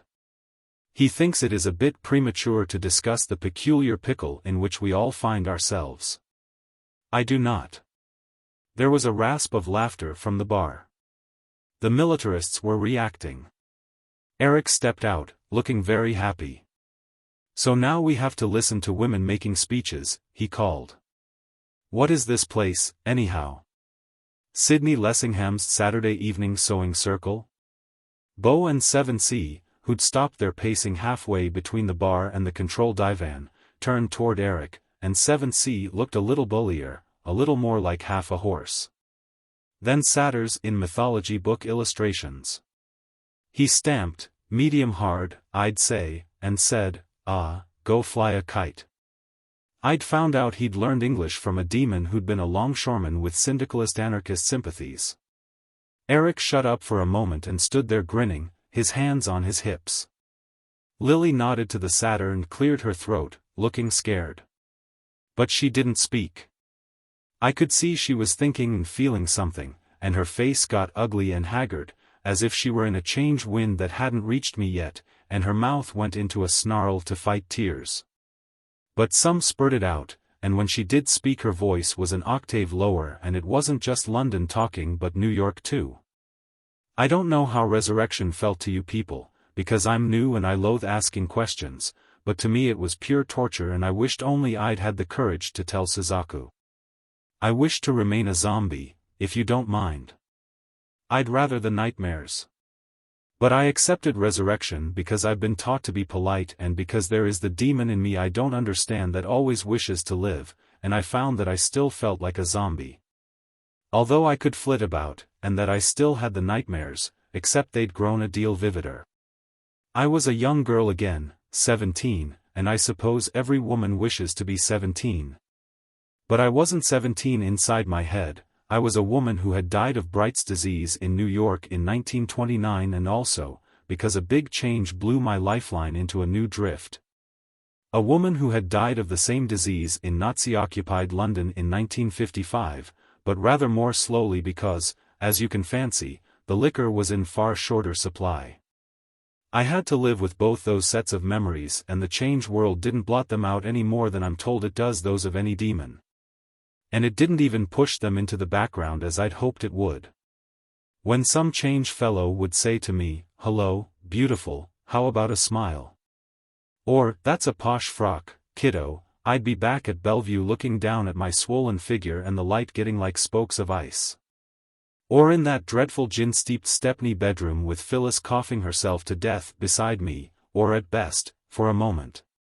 A little girl in Glamorgan looking at the Roman road and wondering about the wonderful life that lay ahead. I looked at Eric, remembering he had a long nasty future back in the cosmos himself, and at any rate he wasn't smiling, and I thought maybe he's getting a little humility. Knowing someone else has two of those futures, but I doubted it. Because, you see, Lily kept forcing it out, all my 3 lives I'd been a girl who fell in love with a great young poet she'd never met, the voice of the new youth and all youth. And she'd told her first big lie to get in the Red Cross and across to France to be nearer him, and it was all danger and dark magics and a knight in armor. And she'd pictured how she'd find him wounded but not seriously, with a little bandage around his head, and she'd light a fag for him and smile lightly, never letting him guess what she felt. But only being her best self and watching to see if that made something happen to him. And then the Bosch machine guns cut him down at Passchendaele and there couldn't ever have been bandages big enough and the girl stayed 17 inside and messed about and tried to be wicked. Though she wasn't very good at that, and to drink, and she had a bit more talent there, though drinking yourself to death is not nearly as easy as it sounds, even with a kidney weakness to help. But she turned the trick. Then a cock crows. She wakes with a tearing start from the grey dreams of death that fill her lifeline. It's cold daybreak. There's the smell of a French farm. She feels her ankles and they're not at all like huge rubber boots filled with water. They're not swollen the least bit. They're young legs. There's a little window and the tops of a row of trees that may be poplars when there's more light, and what there is shows cots like her own and heads under blankets. And hanging uniforms make large shadows and a girl is snoring. There's a very distant rumble and it moves the window a bit. Then she remembers they're Red Cross girls many, many kilometers from Passchendaele and that Bruce Marchant is going to die at dawn today. In a few more minutes, he's going over the top where there's a crop-headed machine gunner in field grey already looking down the sights and swinging the gun a bit. But she isn't going to die today. She's going to die in 1929 and 1955. And just as she's going mad, there's a creaking and out of the shadows tiptoes a Jap with a woman's hairdo and the whitest face and the blackest eyebrows. He's wearing a rose robe and a black sash which belts to his sides 2 samurai swords, but in his right hand he has a strange silver pistol. And he smiles at her as if they were brother and sister and lovers at the same time and he says, "Voulez-vous vivre, mademoiselle?" And she stares and he bobs his head and says, "Missy wish live, yes, no?" Sid's paw closed quietly around my shaking hands. It always gets me to hear about anyone's resurrection, and although mine was crazier, it also had the Krauts in it. I hoped she wouldn't go through the rest of the formula and she didn't. 5 minutes later, he's gone down a stairs more like a ladder to wait below and she's dressing in a rush.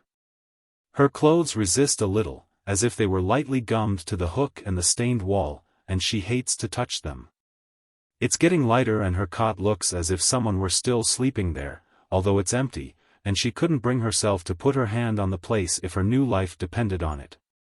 She climbs down and her long skirt doesn't bother her because she knows how to swing it.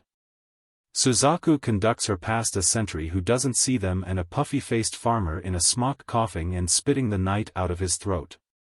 They cross the farmyard and it's filled with rose light and she sees the sun is up and she knows that Bruce Marchant has just bled to death. There's an empty open touring car chugging loudly, waiting for someone. It has huge muddy wheels with wooden spokes and a brass radiator that says, Simplex. But Suzaku leads her past it to a dunghill and bows apologetically and she steps through a door. I heard Eric say to the others at the bar, "How touching. Now shall I tell everyone about my operation?" But he didn't get much of a laugh. That's how Lillian Foster came into the change world with its steel-engraved nightmares and its deadly pace and deadlier lassitudes. I was more alive than I ever had been before. But it was the kind of life a corpse might get from unending electrical shocks and I couldn't summon any purpose or hope and Bruce Marchant seemed farther away than ever. Then, not 6 hours ago, a soldier in a black uniform came through the door and I thought, it can't be, but it does look like his photographs.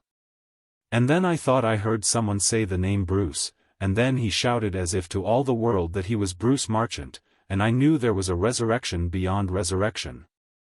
A true resurrection. "Oh, Bruce."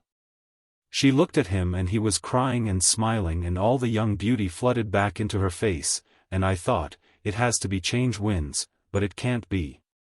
Face it without slobbering, Greta, there's something that works bigger miracles than change. And she went on. And then the change winds died when the snakes vaporized the maintainer or the Ghostgirls introverted it and all 3 of them vanished so swiftly and silently that even Bruce didn't notice. Those are the best explanations I can summon and I fancy one of them is true. At all events, the change winds died in my past and even my futures became something I could bear lightly, because I have someone to bear them with me. And because at last I have a true future stretching out ahead of me, an unknown future which I shall create by living. Oh, don't you see that all of us have it now, this big opportunity? Hussa for Sydney suffragettes and the WCTU. Eric cheered. Bo, will you play us a medley of Hearts and Flowers and Onward, Christian Soldiers? I'm deeply moved, Lily. Where do the rest of us queue up for the great love affair of the century? Chapter 12. A big opportunity. Now is a bearable burden. What buckles the back is the added weight of the past's mistakes and the future's fears. I had to learn to close the front door to tomorrow and the back door to yesterday and settle down to here and now. Anonymous. Nobody laughed at Eric's screwball sarcasms and still I thought, yes, perish his hysterical little grey head. But he's half right. Lily's got the big thing now and she wants to serve it up to the rest of us on a platter, only love doesn't cook and cut that way. Those weren't bad ideas she had about the maintainer, though, especially the one about the Ghostgirls doing the introverting. It would explain why there couldn't be introversion drill. The manual stuff about blue flashes being window dressing. And something disappearing without movement or transition is the sort of thing that might not catch the attention, and I guess they gave the others something to think about too. For there wasn't any follow-up to Eric's frantic sniping. But I honestly didn't see where there was this big opportunity being stuck away in a gray sack in the void, and I began to wonder, and I got the strangest feeling, and I said to myself, "Hang on to your hat, Greta. It's hope." The dreadful thing about being a demon is that you have all time to range through, Lily was saying with a smile. You can never shut the back door to yesterday or the front door to tomorrow and simply live in the present. But now that's been done for us, the door is shut, we need never again rehash the past or the future. The spiders and snakes can never find us, for who ever heard of a place that was truly lost being rescued?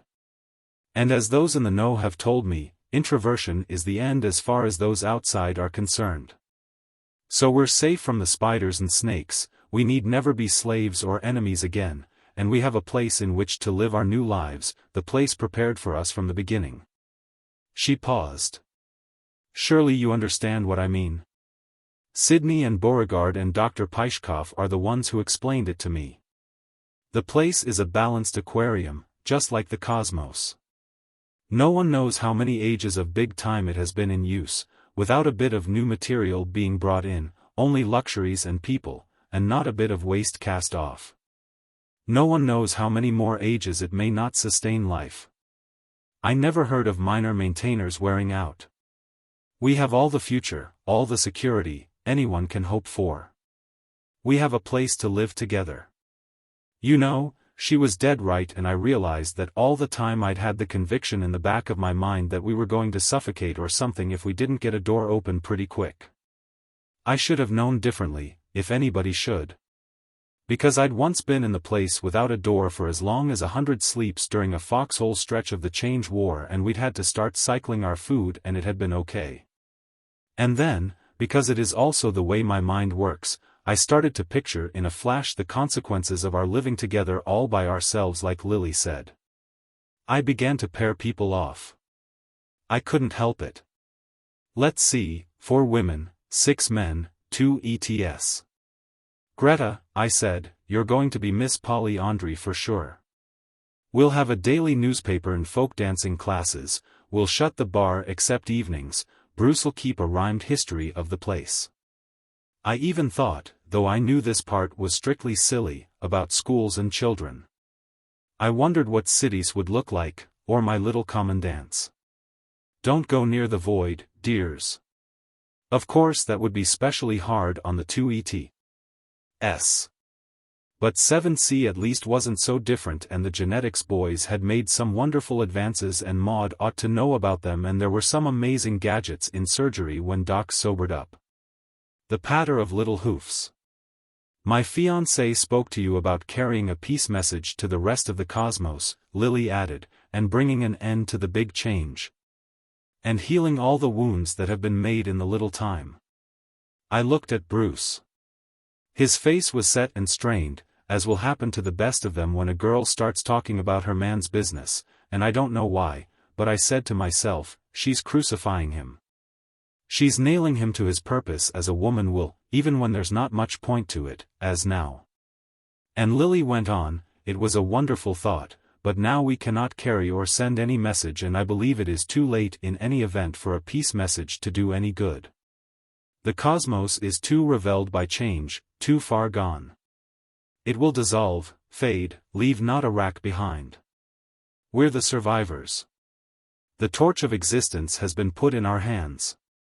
We may already be all that's left in the cosmos, for have you thought that the change winds may have died at their source?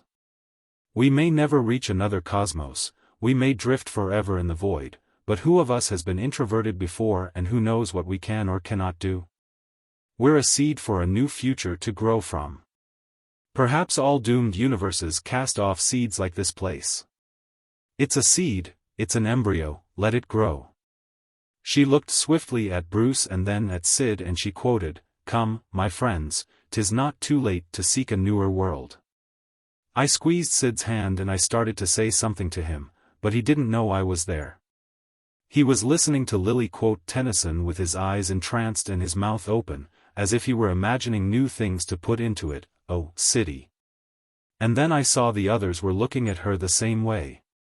Ilhilihis was seeing finer feather forests than long-dead lunas grow. The greenhouse child Maud Apiaries Davies was stowing away on a starship bound for another galaxy, or thinking how different her life might have been, the children she might have had, if she'd stayed on the planets and out of the change world. Even Eric looked as though he might be blitzing new universes, and Mark subduing them, for an 8-legged Führer Imperator.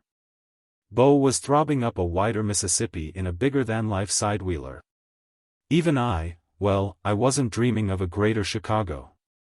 Let's not go hog wild on this sort of thing, I told myself, but I did look up at the void and I got a shiver because I imagined it drawing away and the whole place starting to grow. I truly meant what I said about a seed, Lily went on slowly.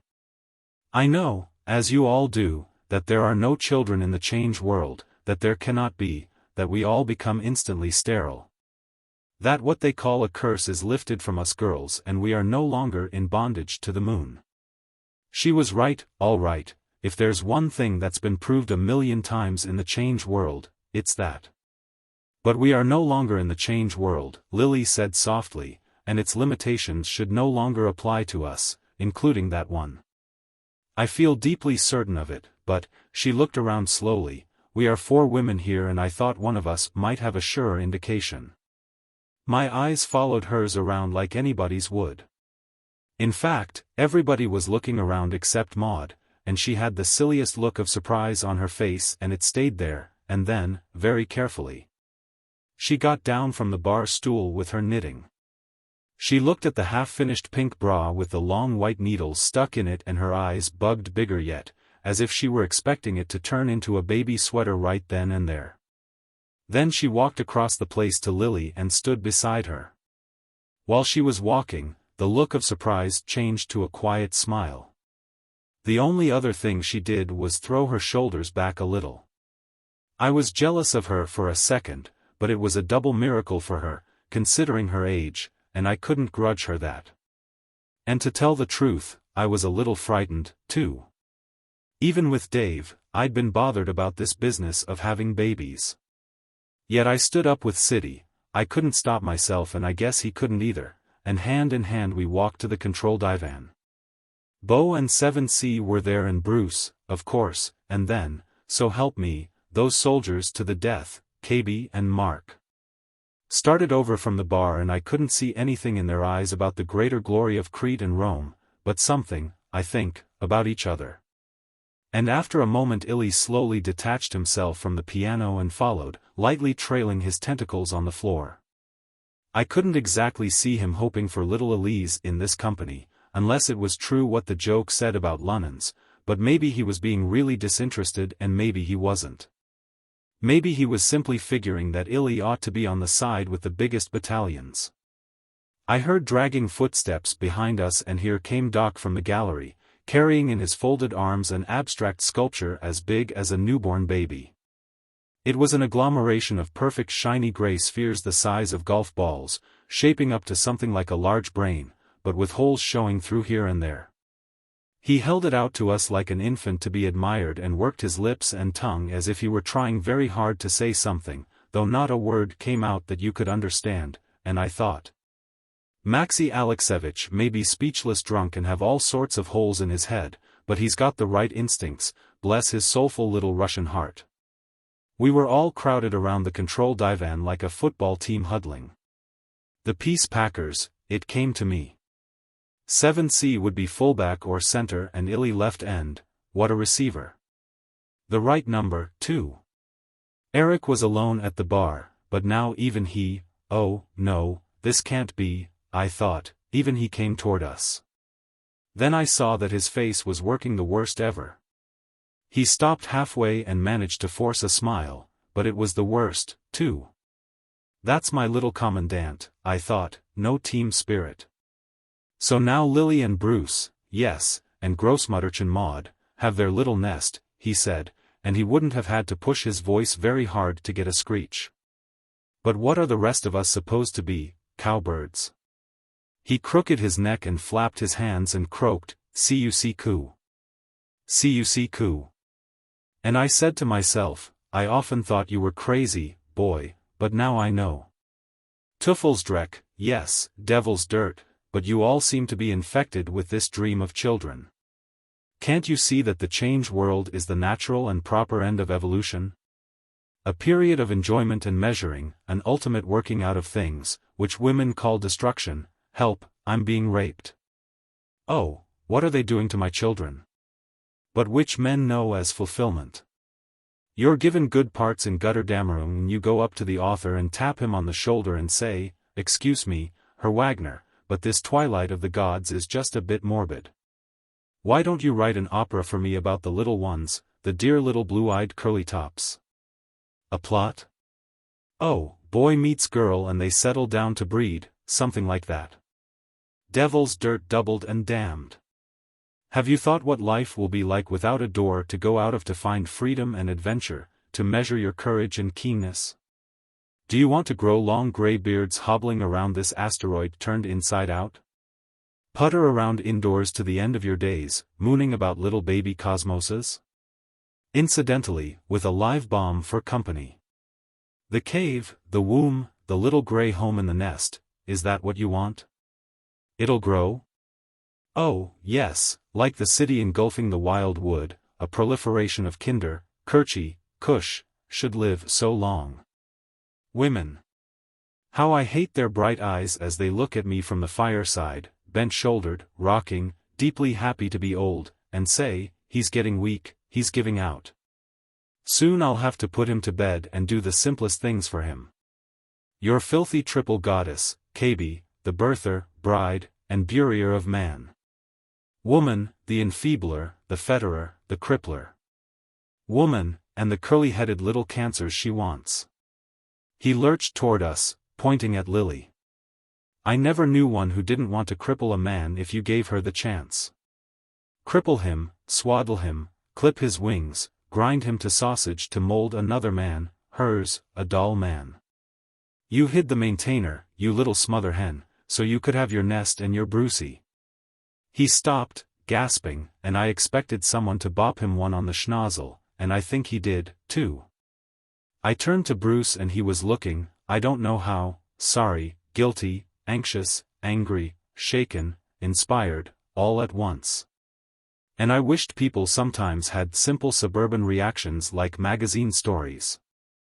Then Eric made the mistake, if it was one, of turning toward Bruce and slowly staggering toward him, pawing the air with his hands as if he were going to collapse into his arms, and saying, "Don't let them get you, Bruce. Don't let them tie you down. Don't let them clip you, your words or your deeds. You're a soldier. Even when you talked about a peace message, you talked about doing some smashing of your own. No matter what you think and feel, Bruce, no matter how much lying you do and how much you hide, you're really not on their side." That did it. It didn't come soon enough or, I think, in the right spirit to please me, but I will say it for Bruce that he didn't muck it up by tipping or softening his punch.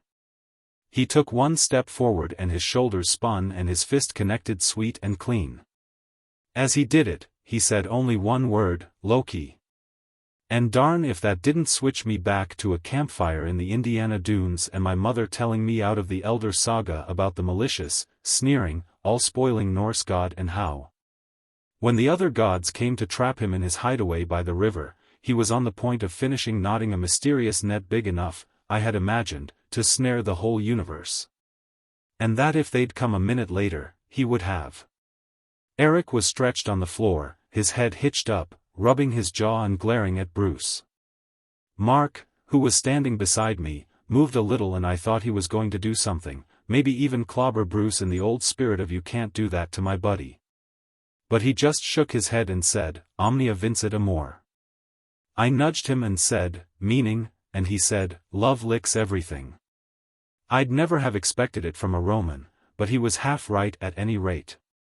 Lily had her victory, Bruce clearing the field for the marriage by laying out the woman-hating boyfriend who would be trying to get him to go out nights. At that moment, I think Bruce wanted Lily and a life with her more than he wanted to reform the change world. Sure, us women have our little victories, until the legions come or the little corporal draws up his artillery or the panzers roar down the road.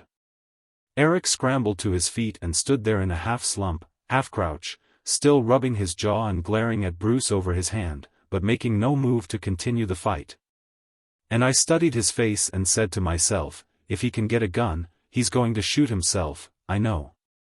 Bruce started to say something and hesitated, like I would have in his shoes, and just then Doc got one of his unpredictable inspirations and went weaving out toward Eric, holding out the sculpture and making deaf and dumb noises like he had to us. Eric looked at him as if he were going to kill him, and then grabbed the sculpture and swung it up over his head and smashed it down on the floor, and for a wonder, it didn't shatter. It just skidded along in one piece and stopped inches from my feet. That thing not breaking must have been the last straw for Eric. I swear I could see the red surge up through his eyes toward his brain. He swung around into the stores sector and ran the few steps between him and the bronze bomb chest. Everything got very slow motion for me, though I didn't do any moving. Almost every man started out after Eric. Bruce didn't, though, and Siddy turned back after the first surge forward, while Illy squunched down for a leap. And it was between 7C's hairy shanks and Beau's scissoring white pants that I saw that under the microscope circle of death's heads and watched Eric's finger go down on them in the order KB had given: 1, 3, 5, 6, 2, 4, 7.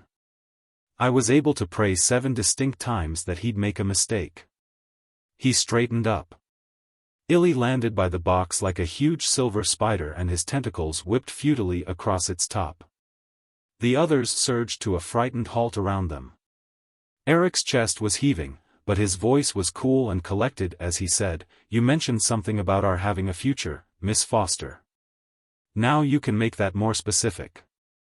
Unless we get back to the cosmos and dump this box, or find a spider A-tech, or manage to call headquarters for guidance on disarming the bomb, we have a future exactly 30 minutes long." Chapter 13. The tiger is loose. But whence he was, or of what womb he bore, of beasts, or of the earth, I have not read. But certes was with milk of wolves and tigers fed. Spencer. I guess when they really push the button or throw the switch or spring the trap or focus the beam or what have you, you don't faint or go crazy or anything else convenient. I didn't. Everything, everybody, every move that was made, every word that was spoken, was painfully real to me, like a hand twisting and squeezing things deep inside me. And I saw every least detail spotlighted and magnified like I had the 7 skulls. Eric was standing beyond the bomb chest, little smiles were ruffling his lips. I'd never seen him look so sharp. Illy was beside him, but not on his side, you understand. Mark, 7C and Beau were around the chest to the nearer side. Beau had dropped to a knee and was scanning the chest minutely, terror under control making him bend his head a little closer than he needed to for clear vision. But with his hands locked together behind his back, I guess to restrain the impulse to push any and everything that looked like a disarming button. Doc was sprawled face down on the nearest couch, out like a light, I suppose. Us 4 girls were still by the control divan. With KB, that surprised me, because she didn't look scared or frozen, but almost as intensely alive as Eric. Sid had turned back, as I'd said, and had one hand stretched out toward but not touching the minor maintainer.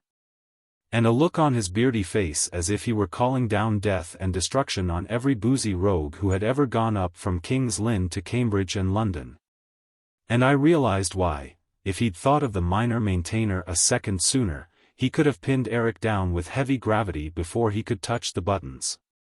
Bruce was resting one hand on the head of the control divan and was looking toward the group around the chest, toward Eric, I think, as if Eric had done something rather wonderful for him. Though I can't imagine myself being tickled at being included in anybody's suicide surprise party. Bruce looked altogether too dreamy, Brahma blast him, for someone who must have the same steel-spiked thought in his head that I know darn well the rest of us had, that in 29 minutes or so, the place would be a sun in a bag. Eric was the first to get down to business, as I'd have laid any odds he would be. He had the jump on us and he wasn't going to lose it. Well, when are you going to start getting Lily to tell us where she hid the maintainer? It has to be her, she was too certain it was gone forever when she talked. And Bruce must have seen from the bar who took the maintainer, and who would he cover up for but his girl? There he was plagiarizing my ideas, but I guess I was willing to sign them over to him in full if he got us the right pail of water for that time bomb. He glanced at his wrist. According to my caller, you have 29.5 minutes, including the time it will take to get a door or contact headquarters. When are you going to get busy on the girl? Bruce laughed a little, deprecatingly, so help me, and started toward him. Look here, old man, he said, there's no need to trouble Lily, or to fuss with headquarters, even if you could. Really not at all. Not to mention that your surmises are quite unfounded, old chap, and I'm a bit surprised at your advancing them. But that's quite all right because, as it happens, I'm an atomics technician and I even worked on that very bomb. To disarm it, you just have to fiddle a bit with some of the Yanks, those hoopy little crosses. Here, let me. Allah, but it must have struck everybody as it did me as being just too incredible an assertion, too bloody British a bare-faced bluff, for Eric didn't have to say a word. Mark and 7C grabbed Bruce by the arms, one on each side, as he stooped toward the bronze chest, and they weren't gentle about it. Then Eric spoke. Oh, no, Bruce.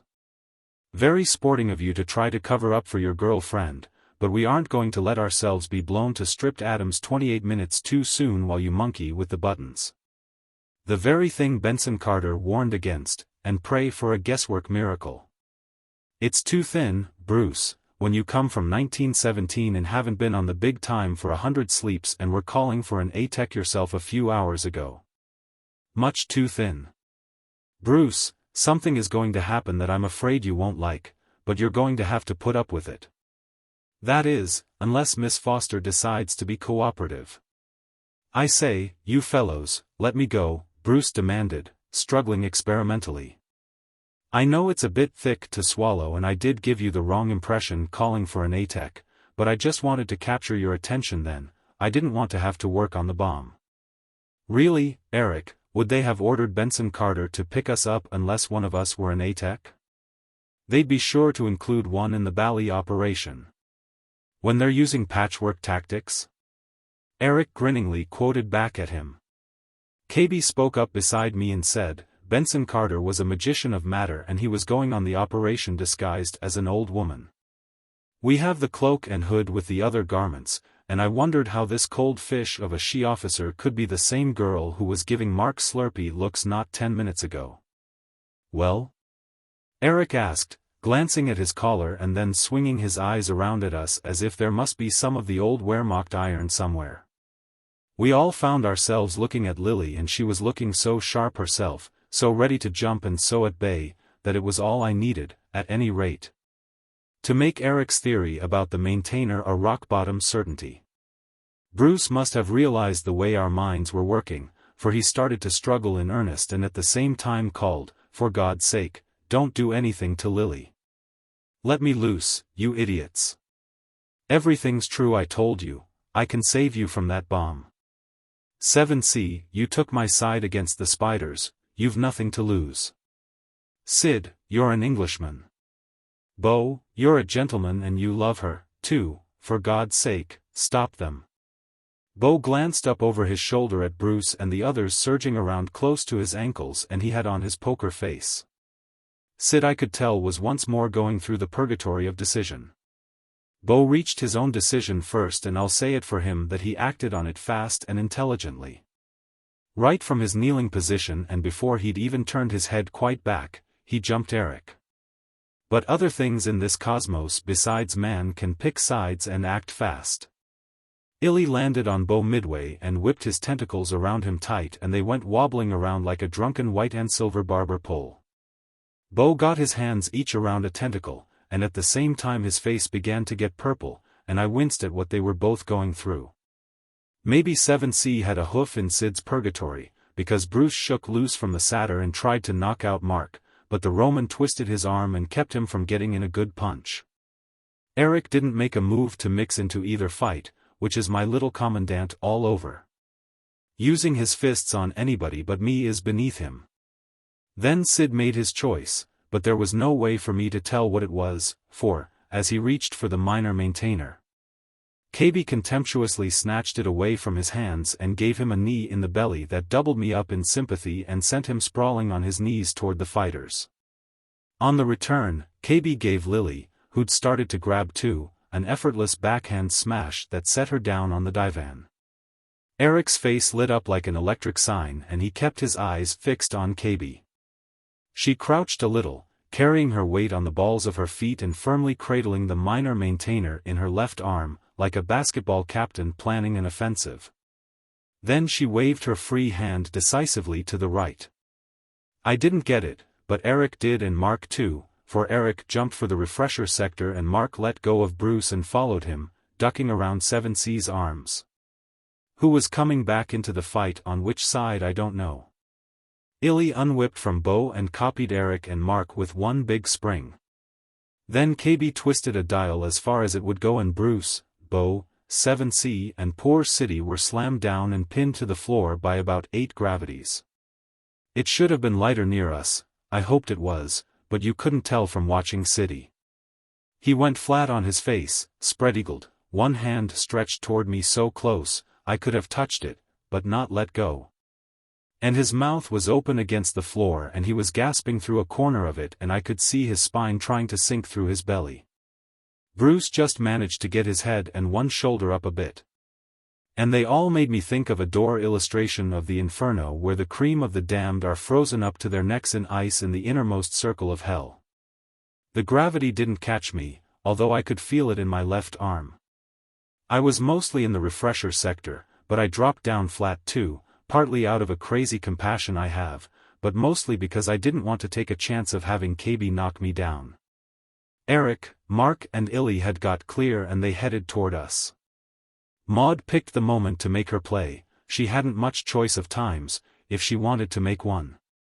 The old girl was looking it for once, but I guess the thought of her miracle must have survived alongside the fear of sacked son and must have meant a lot to her, for she launched out fast. All set to straight arm KB into the heavy gravity and grab the minor maintainer with the other hand. Chapter 14. Now will you talk? Like diamonds, we are cut with our own dust. Webster. Cretans have eyes under their back hair, or let's face it, entertainers aren't soldiers. KB weaved to one side and flicked a helpful hand and poor old Maud went where she'd been going to send KB. It sickened me to see the gravity take hold and yank her down. I could have jumped up and made it 4 in a row for KB, but I'm not a bit brave when things like my life are at stake. Lily was starting to get up, acting a little dazed. KB gently pushed her down again and quietly said, "Where is it?" and then hauled off and slapped her across the face. What got me was the matter-of-fact way KB did it.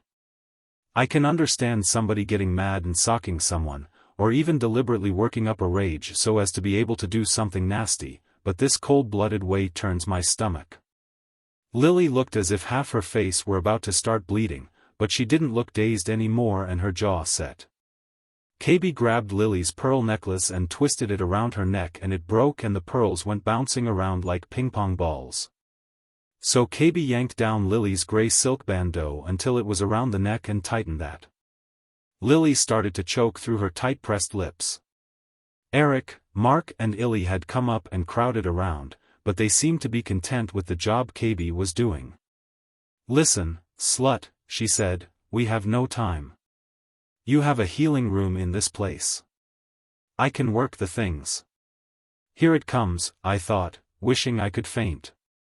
On top of everything, on top of death even, they had to drag in the nightmare personally stylized for me, the horror with my name on it.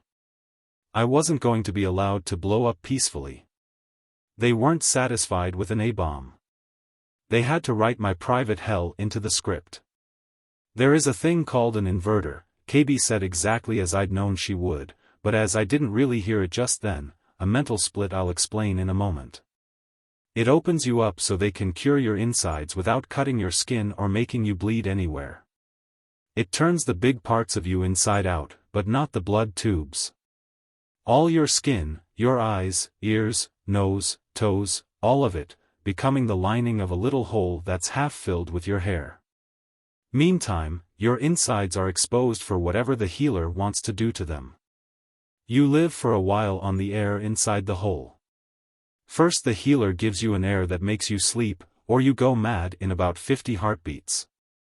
We'll see what 10 heartbeats do to you without the sleepy air. Now will you talk? I hadn't been listening to her, though, not the real me, or I'd have gone mad without getting the treatment. I once heard docs say your liver is more mysterious and farther away from you than the stars, because although you live with your liver all your life, you never see it or learn to point to it instinctively, and the thought of someone messing around with that intimate yet unknown part of you is just too awful. I knew I had to do something quick. Hell, at the first hint of inversion, before KB had even named it, Illy had winced so that his tentacles were all drawn up like fat feather sausages. Eric had looked at him questioningly, but that lousy loony had unendeared himself to me by squeaking, "Don't mind me, I'm just sensitive.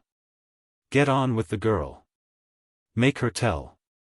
Yes, I knew I had to do something, and here on the floor that meant thinking hard and in high gear about something else. The screwball sculpture Eric had tried to smash was a foot from my nose and I saw a faint trail of white stuff where it had skidded.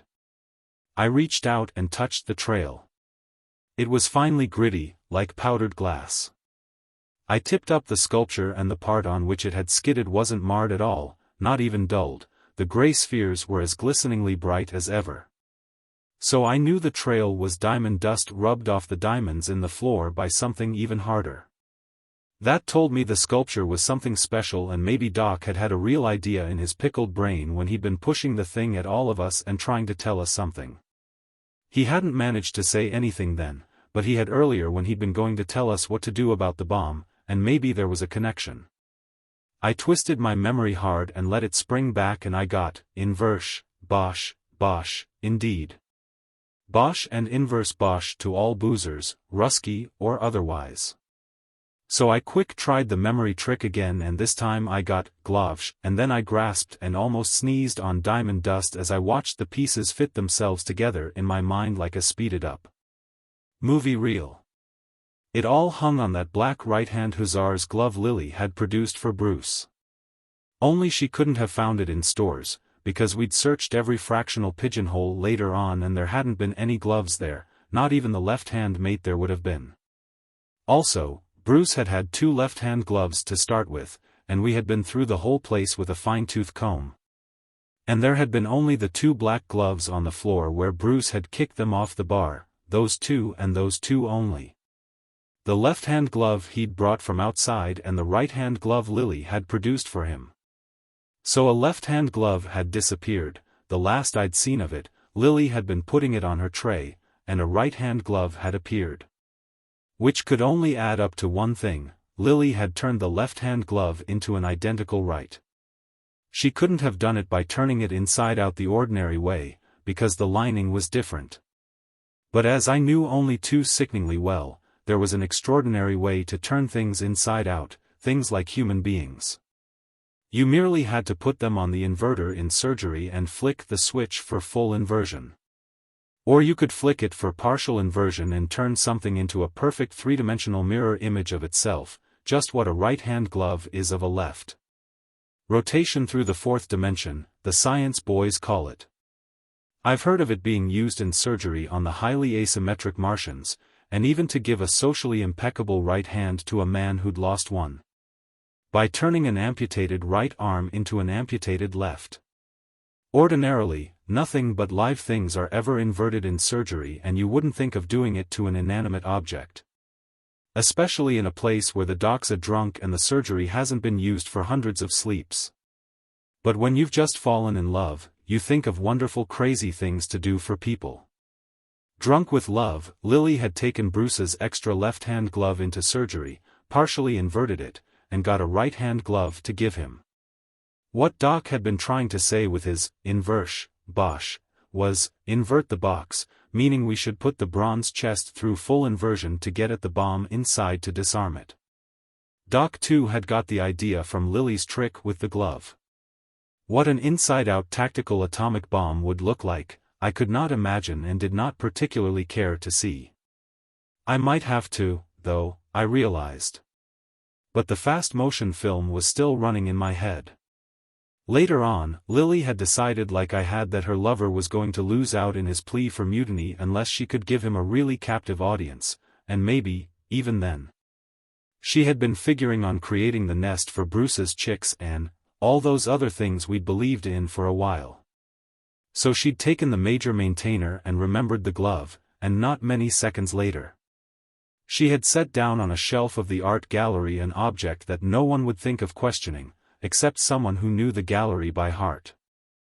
I looked at the abstract sculpture a foot from my nose, at the clustered gray spheres the size of golf balls. I had known that the inside of the maintainer was made up of vastly tough, vastly hard giant molecules, but I hadn't realized they were quite that big. I said to myself, Greta, this is going to give you a major psychosis, but you're the one who has to do it. Because no one is going to listen to your deductions when they're all practically living on negative time already. I got up as quietly as if I were getting out of a bed I shouldn't have been in. There are some things entertainers are good at, and KB was just saying, you go mad in about 50 heartbeats. Everybody on their feet was looking at Lily. Sid seemed to have moved, but I had no time for him except to hope he hadn't done anything that might attract attention to me. I stepped out of my shoes and walked rapidly to surgery. There's one good thing about this hardest floor anywhere, it doesn't creak. I walked through the surgery screen that is like a wall of opaque, odorless cigarette smoke, and I concentrated on remembering my snafu'd nurse's training, and before I had time to panic, I had the sculpture positioned on the gleaming table of the inverter. I froze for a moment when I reached for the inversion switch, thinking of the other time and trying to remember what it had been that bothered me so much about an inside-out brain being bigger and not having eyes. But then I either thumbed my nose at my nightmare or kissed my sanity goodbye, I don't know which, and twisted the switch all the way over. And there was the major maintainer winking blue about 3 times a second, as nice as you could want it. It must have been working as sweet and steady as ever, all the time it was inverted, except that, being inside out, it had hocused the direction finders. Chapter 15. Lord Spider. Black-legged spiders. With red hearts of hell. Marquis. Yezu. I turned and Sid's face was sticking through the screen like a tinted bas-relief hanging on a grey wall, and I got the impression he had peered unexpectedly through a slit in an heiress into Queen Elizabeth's bedroom. He didn't have any time to linger on the sensation, even if he'd wanted to, for an elbow with a copper band thrust through the screen and dug his ribs, and KB marched Lily in by the neck. Eric, Mark and Illy were right behind. They caught the blue flashes and stopped dead, staring at the long-lost. Eric spared me one look which seemed to say, so you did it, not that it matters. Then he stepped forward and picked it up and held it solidly to his left side in the double right angle made by fingers, forearm and chest. And reached for the introversion switch with a look on his face as if he were opening a fifth of whiskey. The blue light died and change winds hit me like a stiff drink that had been a long, long time in coming, like a hot trumpet note out of nowhere. I felt the changing pasts blowing through me, and the uncertainties whistling past, and ice-stiff reality softening with all its duties and necessities. And the little memories shredding away and dancing off like autumn leaves, leaving maybe not even ghosts behind, and all the crazy moods like Mardi Gras dancers pouring down an evening street. And something inside me had the nerve to say it didn't care whether Greta Forzane's death was riding in those winds because they felt so good. I could tell it was hitting the others the same way. Even battered, tight-lipped Lily seemed to be saying, "You're making me drink the stuff and I hate you for it, but I do love it." I guess we'd all had the worry that even finding and extroverting the maintainer wouldn't put us back in touch with the cosmos and give us those winds we hate and love. The thing that cut through to us as we stood there glowing was not the thought of the bomb, though that would have come in a few seconds more, but Sid's voice. He was still standing in the screen, except that now his face was out the other side and we could just see parts of his grey doublet back, but, of course, his Yezu came through the screen as if it weren't there. At first I couldn't figure out who he could be talking to, but I swear I never heard his voice so courtly obsequious before, so strong and yet so filled with awe and an undernote of, yes, sheer terror. "Lord, I am filled from top to toe with confusion that you should so honor my poor place," he said. "Poor say I and mine, when I mean that I have ever busked it faithfully for you. Not dreaming that you would ever condescend, yet knowing that your eye was certes ever upon me, though I am but as a poor pinch of dust adrift between the suns. I abase myself. Prithee, how may I serve thee, sir? I know not e'en how most suitably to address thee, Lord. King. Emperor Spider." I felt like I was getting very small, but not a bit less visible, worse luck, and even with the change winds inside me to give me courage, I thought this was really too much. Coming on top of everything else. It was simply unfair. At the same time, I realized it was to be expected that the big bosses would have been watching us with their unblinking beady black eyes ever since we had introverted waiting to pounce if we should ever come out of it. I tried to picture what was on the other side of the screen and I didn't like the assignment. But in spite of being petrified, I had a hard time not giggling, like the zany at graduation exercises, at the way the other ones in surgery were taking it. I mean the soldiers. They each stiffened up like they had the old ramrod inside them, and their faces got that important look, and they glanced at each other and the floor without lowering their heads. As if they were measuring the distance between their feet and mentally chalking alternate sets of footprints to step into. The way Eric and KB held the major and minor maintainers became formal, the way they checked their collars and nodded reassuringly was positively esoteric. Even Illy somehow managed to look as if he were on parade. Then from beyond the screen came what was, under the circumstances, the worst noise I've ever heard, a seemingly wordless distant-sounding howling and wailing. With a note of menace that made me shake, although it also had a nasty familiarity about it I couldn't place. Sid's voice broke into it, loud, fast and frightened. "Your pardon, Lord, I did not think, certes, the gravity. I'll attend to it on the instant." He whipped a hand and half a head back through the screen, but without looking back and snapped his fingers, and before I could blink, KB had put the minor maintainer in his hand. Sid went completely out of sight then and the howling stopped, and I thought that if that was the way a Lord Spider expressed his annoyance at being subjected to incorrect gravity, I hoped the bosses wouldn't start any conversations with me. Eric pursed his lips and threw the other soldiers a nod and the four of them marched through the screen as if they'd drilled a lifetime for this moment. I had the wild idea that Eric might give me his arm, but he strode past me as if I were an entertainer. I hesitated a moment then, but I had to see what was happening outside, even if I got eaten up for it. Besides, I had a bit of the thought that if these formalities went on much longer, even a Lord Spider was going to discover just how immune he was to confined atomic blast. I walked through the screen with Lily beside me. The soldiers had stopped a few feet in front of it. I looked around ahead for whatever it was going to turn out to be, prepared to drop a curtsy or whatever else, bar nothing, that seemed expected of me. I had a hard time spotting the beast. Some of the others seemed to be having trouble too. I saw Doc weaving around foolishly by the control divan, and Bruce and Bo and 7C and Maud on their feet beyond it, and I wondered whether we were dealing with an invisible monster. Ought to be easy enough for the bosses to turn a simple trick like invisibility. Then I looked sharply left where everyone else, even glassy-eyed Doc, was coming to look, into the door sector, only there wasn't any monster there or even a door. But just Siddy holding the minor maintainer and grinning like when he is threatening to tickle me, only more fiendishly. "Not a move, masters," he cried, his eyes dancing, "or I'll pin the pack of you down, marry and amen I will.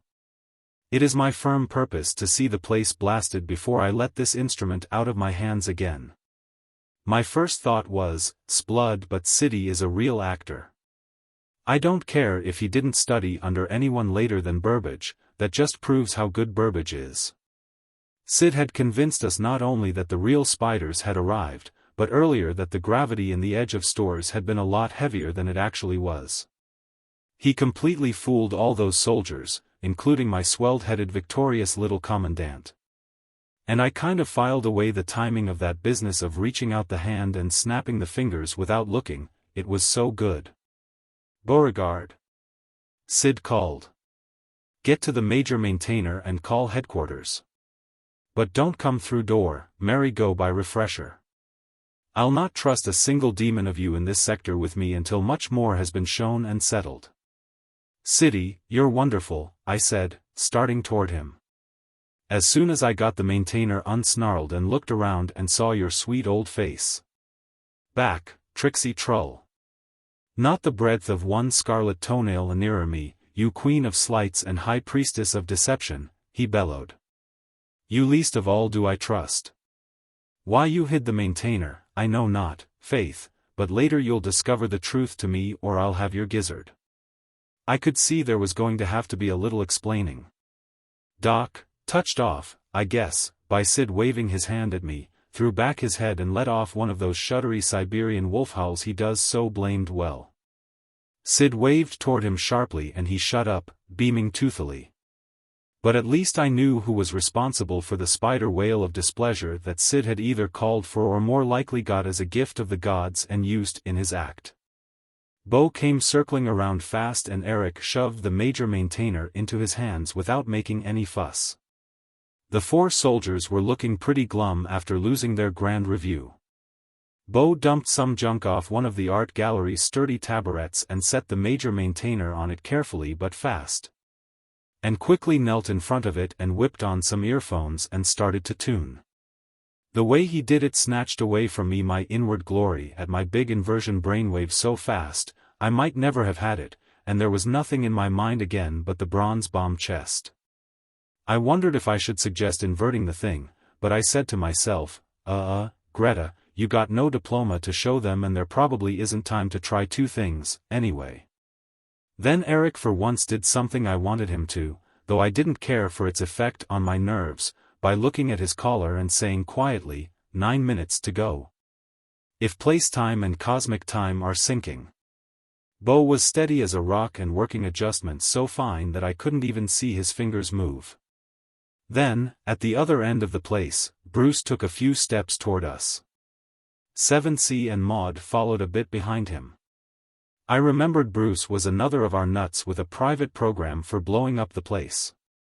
"Sydney," he called, and then, when he'd got Sid's attention, "Remember, Sydney, you and I both came down to London from Peterhouse."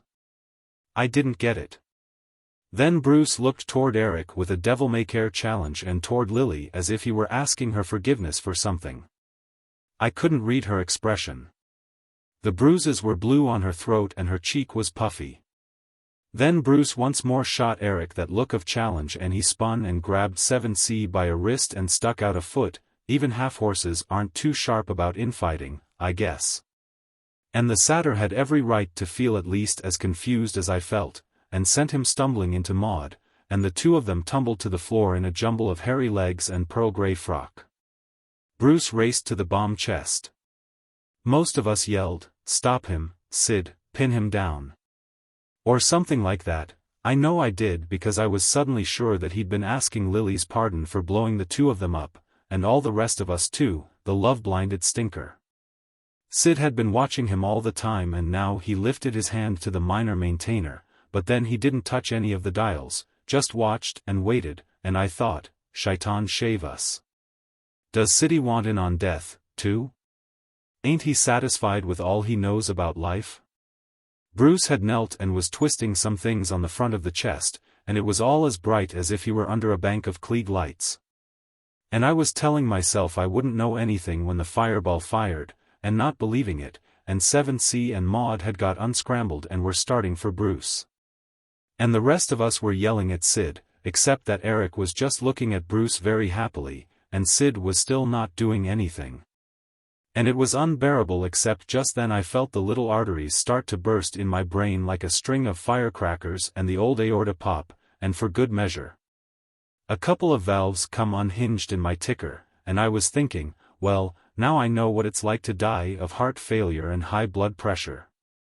And having a last quiet smile at having cheated the bomb, when Bruce jumped up and back from the chest. "That does it," he announced cheerily. "She's as safe as the Bank of England." 7C and Maud stopped themselves just short of knocking him down, and I said to myself, hey, let's get a move on. I thought heart attacks were fast. Before anyone else could speak, Beau did. He had turned around from the major maintainer and pulled aside one of the earphones. "I got headquarters," he said crisply. "They told me how to disarm the bomb. I merely said I thought we ought to know." "What did you do, sir?" he called to Bruce.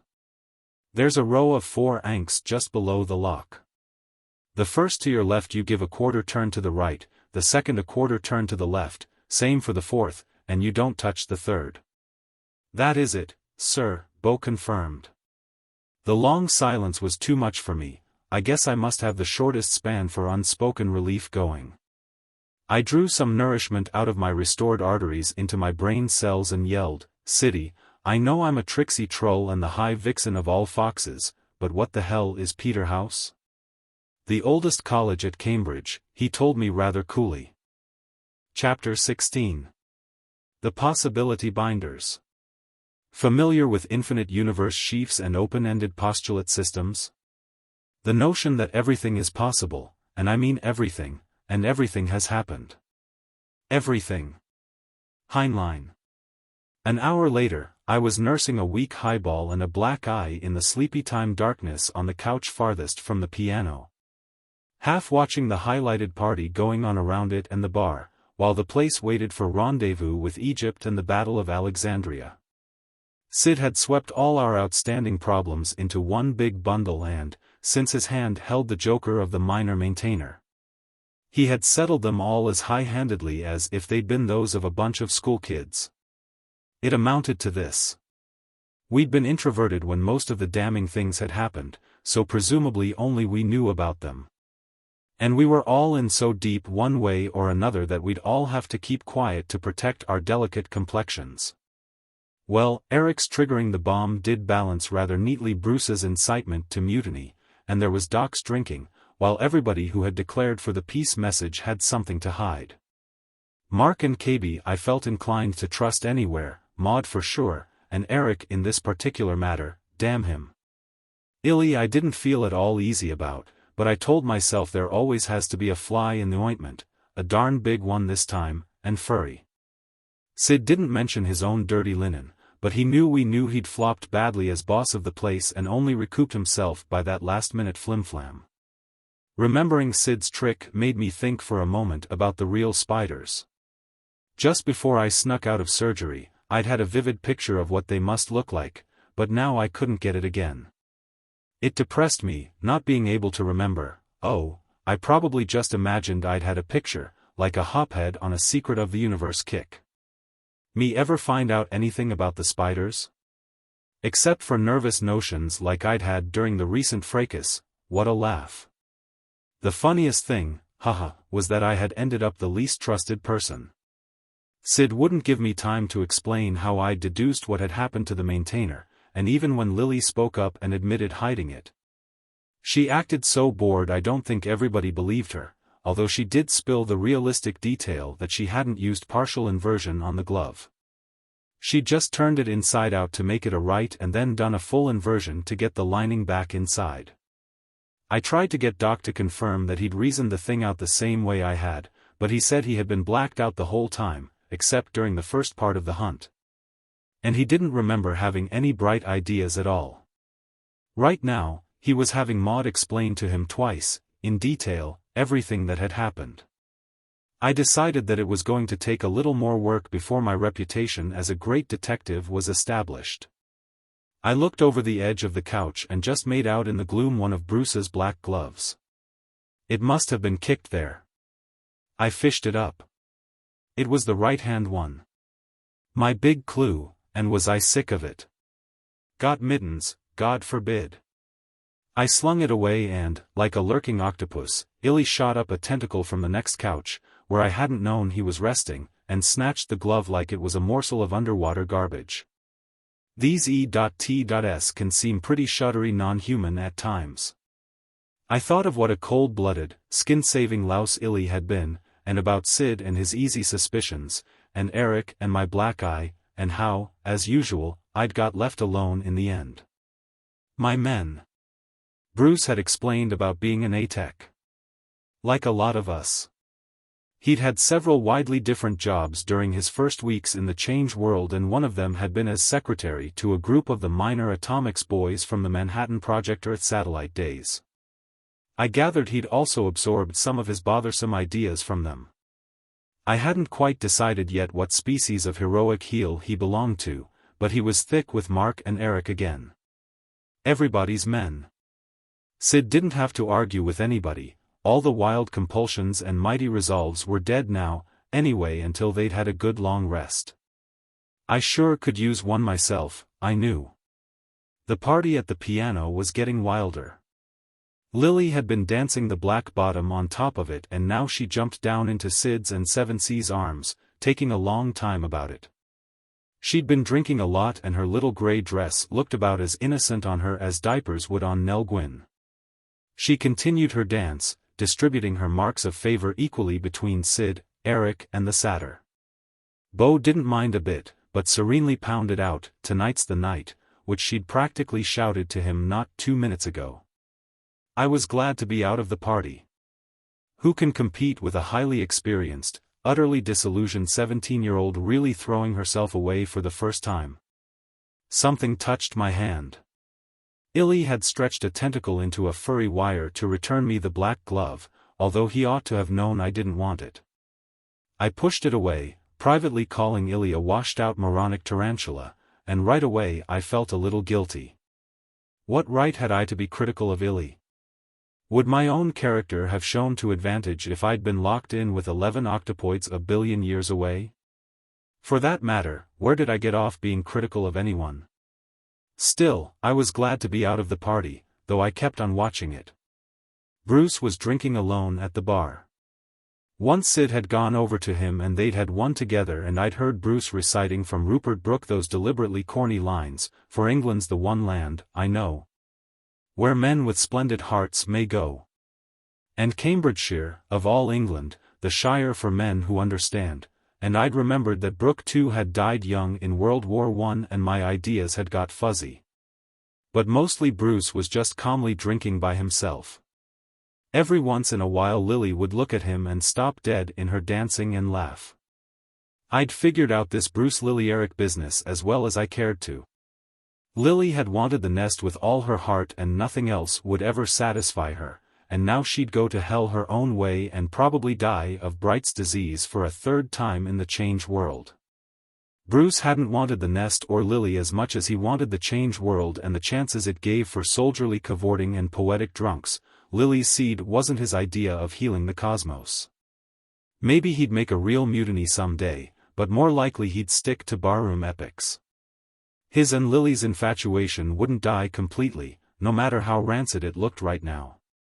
The real love angle might go, but change would magnify the romance angle, and it might seem to them like a big thing of a sort if they met again. Eric had his comrade, shaped to suit him, who'd had the guts and cleverness to disarm the bomb he'd had the guts to trigger. You have to hand it to Eric for having the nerve to put us all in a situation where we'd have to find the maintainer or Fry, but I don't know anything disgusting enough to hand to him. I had tried a while back. I had gone up behind him and said, "Hey, how's my wicked little commandant? Forgotten your UND so whiter?" And as he turned, I clawed my nails and slammed him across the cheek. That's how I got the black eye. Maud wanted to put an electronic leech on it, but I took the old handkerchief in ice water. Well, at any rate Eric had his scratches to match Bruce's, not as deep, but 4 of them, and I told myself maybe they'd get infected. I hadn't washed my hands since the hunt.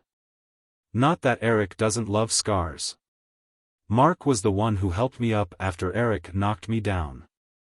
You got any omnias for that? I snapped at him. For what? Mark asked. Oh, for everything that's been happening to us, I told him disgustedly. He seemed to actually think for a moment and then he said, Omnia mutantur, nihil interit. Meaning? I asked him. He said, all things change, but nothing is really lost. It would be a wonderful philosophy to stand with against the change winds. Also damn silly. I wondered if Mark really believed it. I wished I could. Sometimes I come close to thinking it's a lot of baloney trying to be any decent kind of demon, even a good entertainer. Then I tell myself, that's life, Greta. You've got to love through it somehow. But there are times when some of these cookies are not too easy to love. Something brushed the palm of my hand again. It was Illy's tentacle, with the tendrils of the tip spread out like a little bush.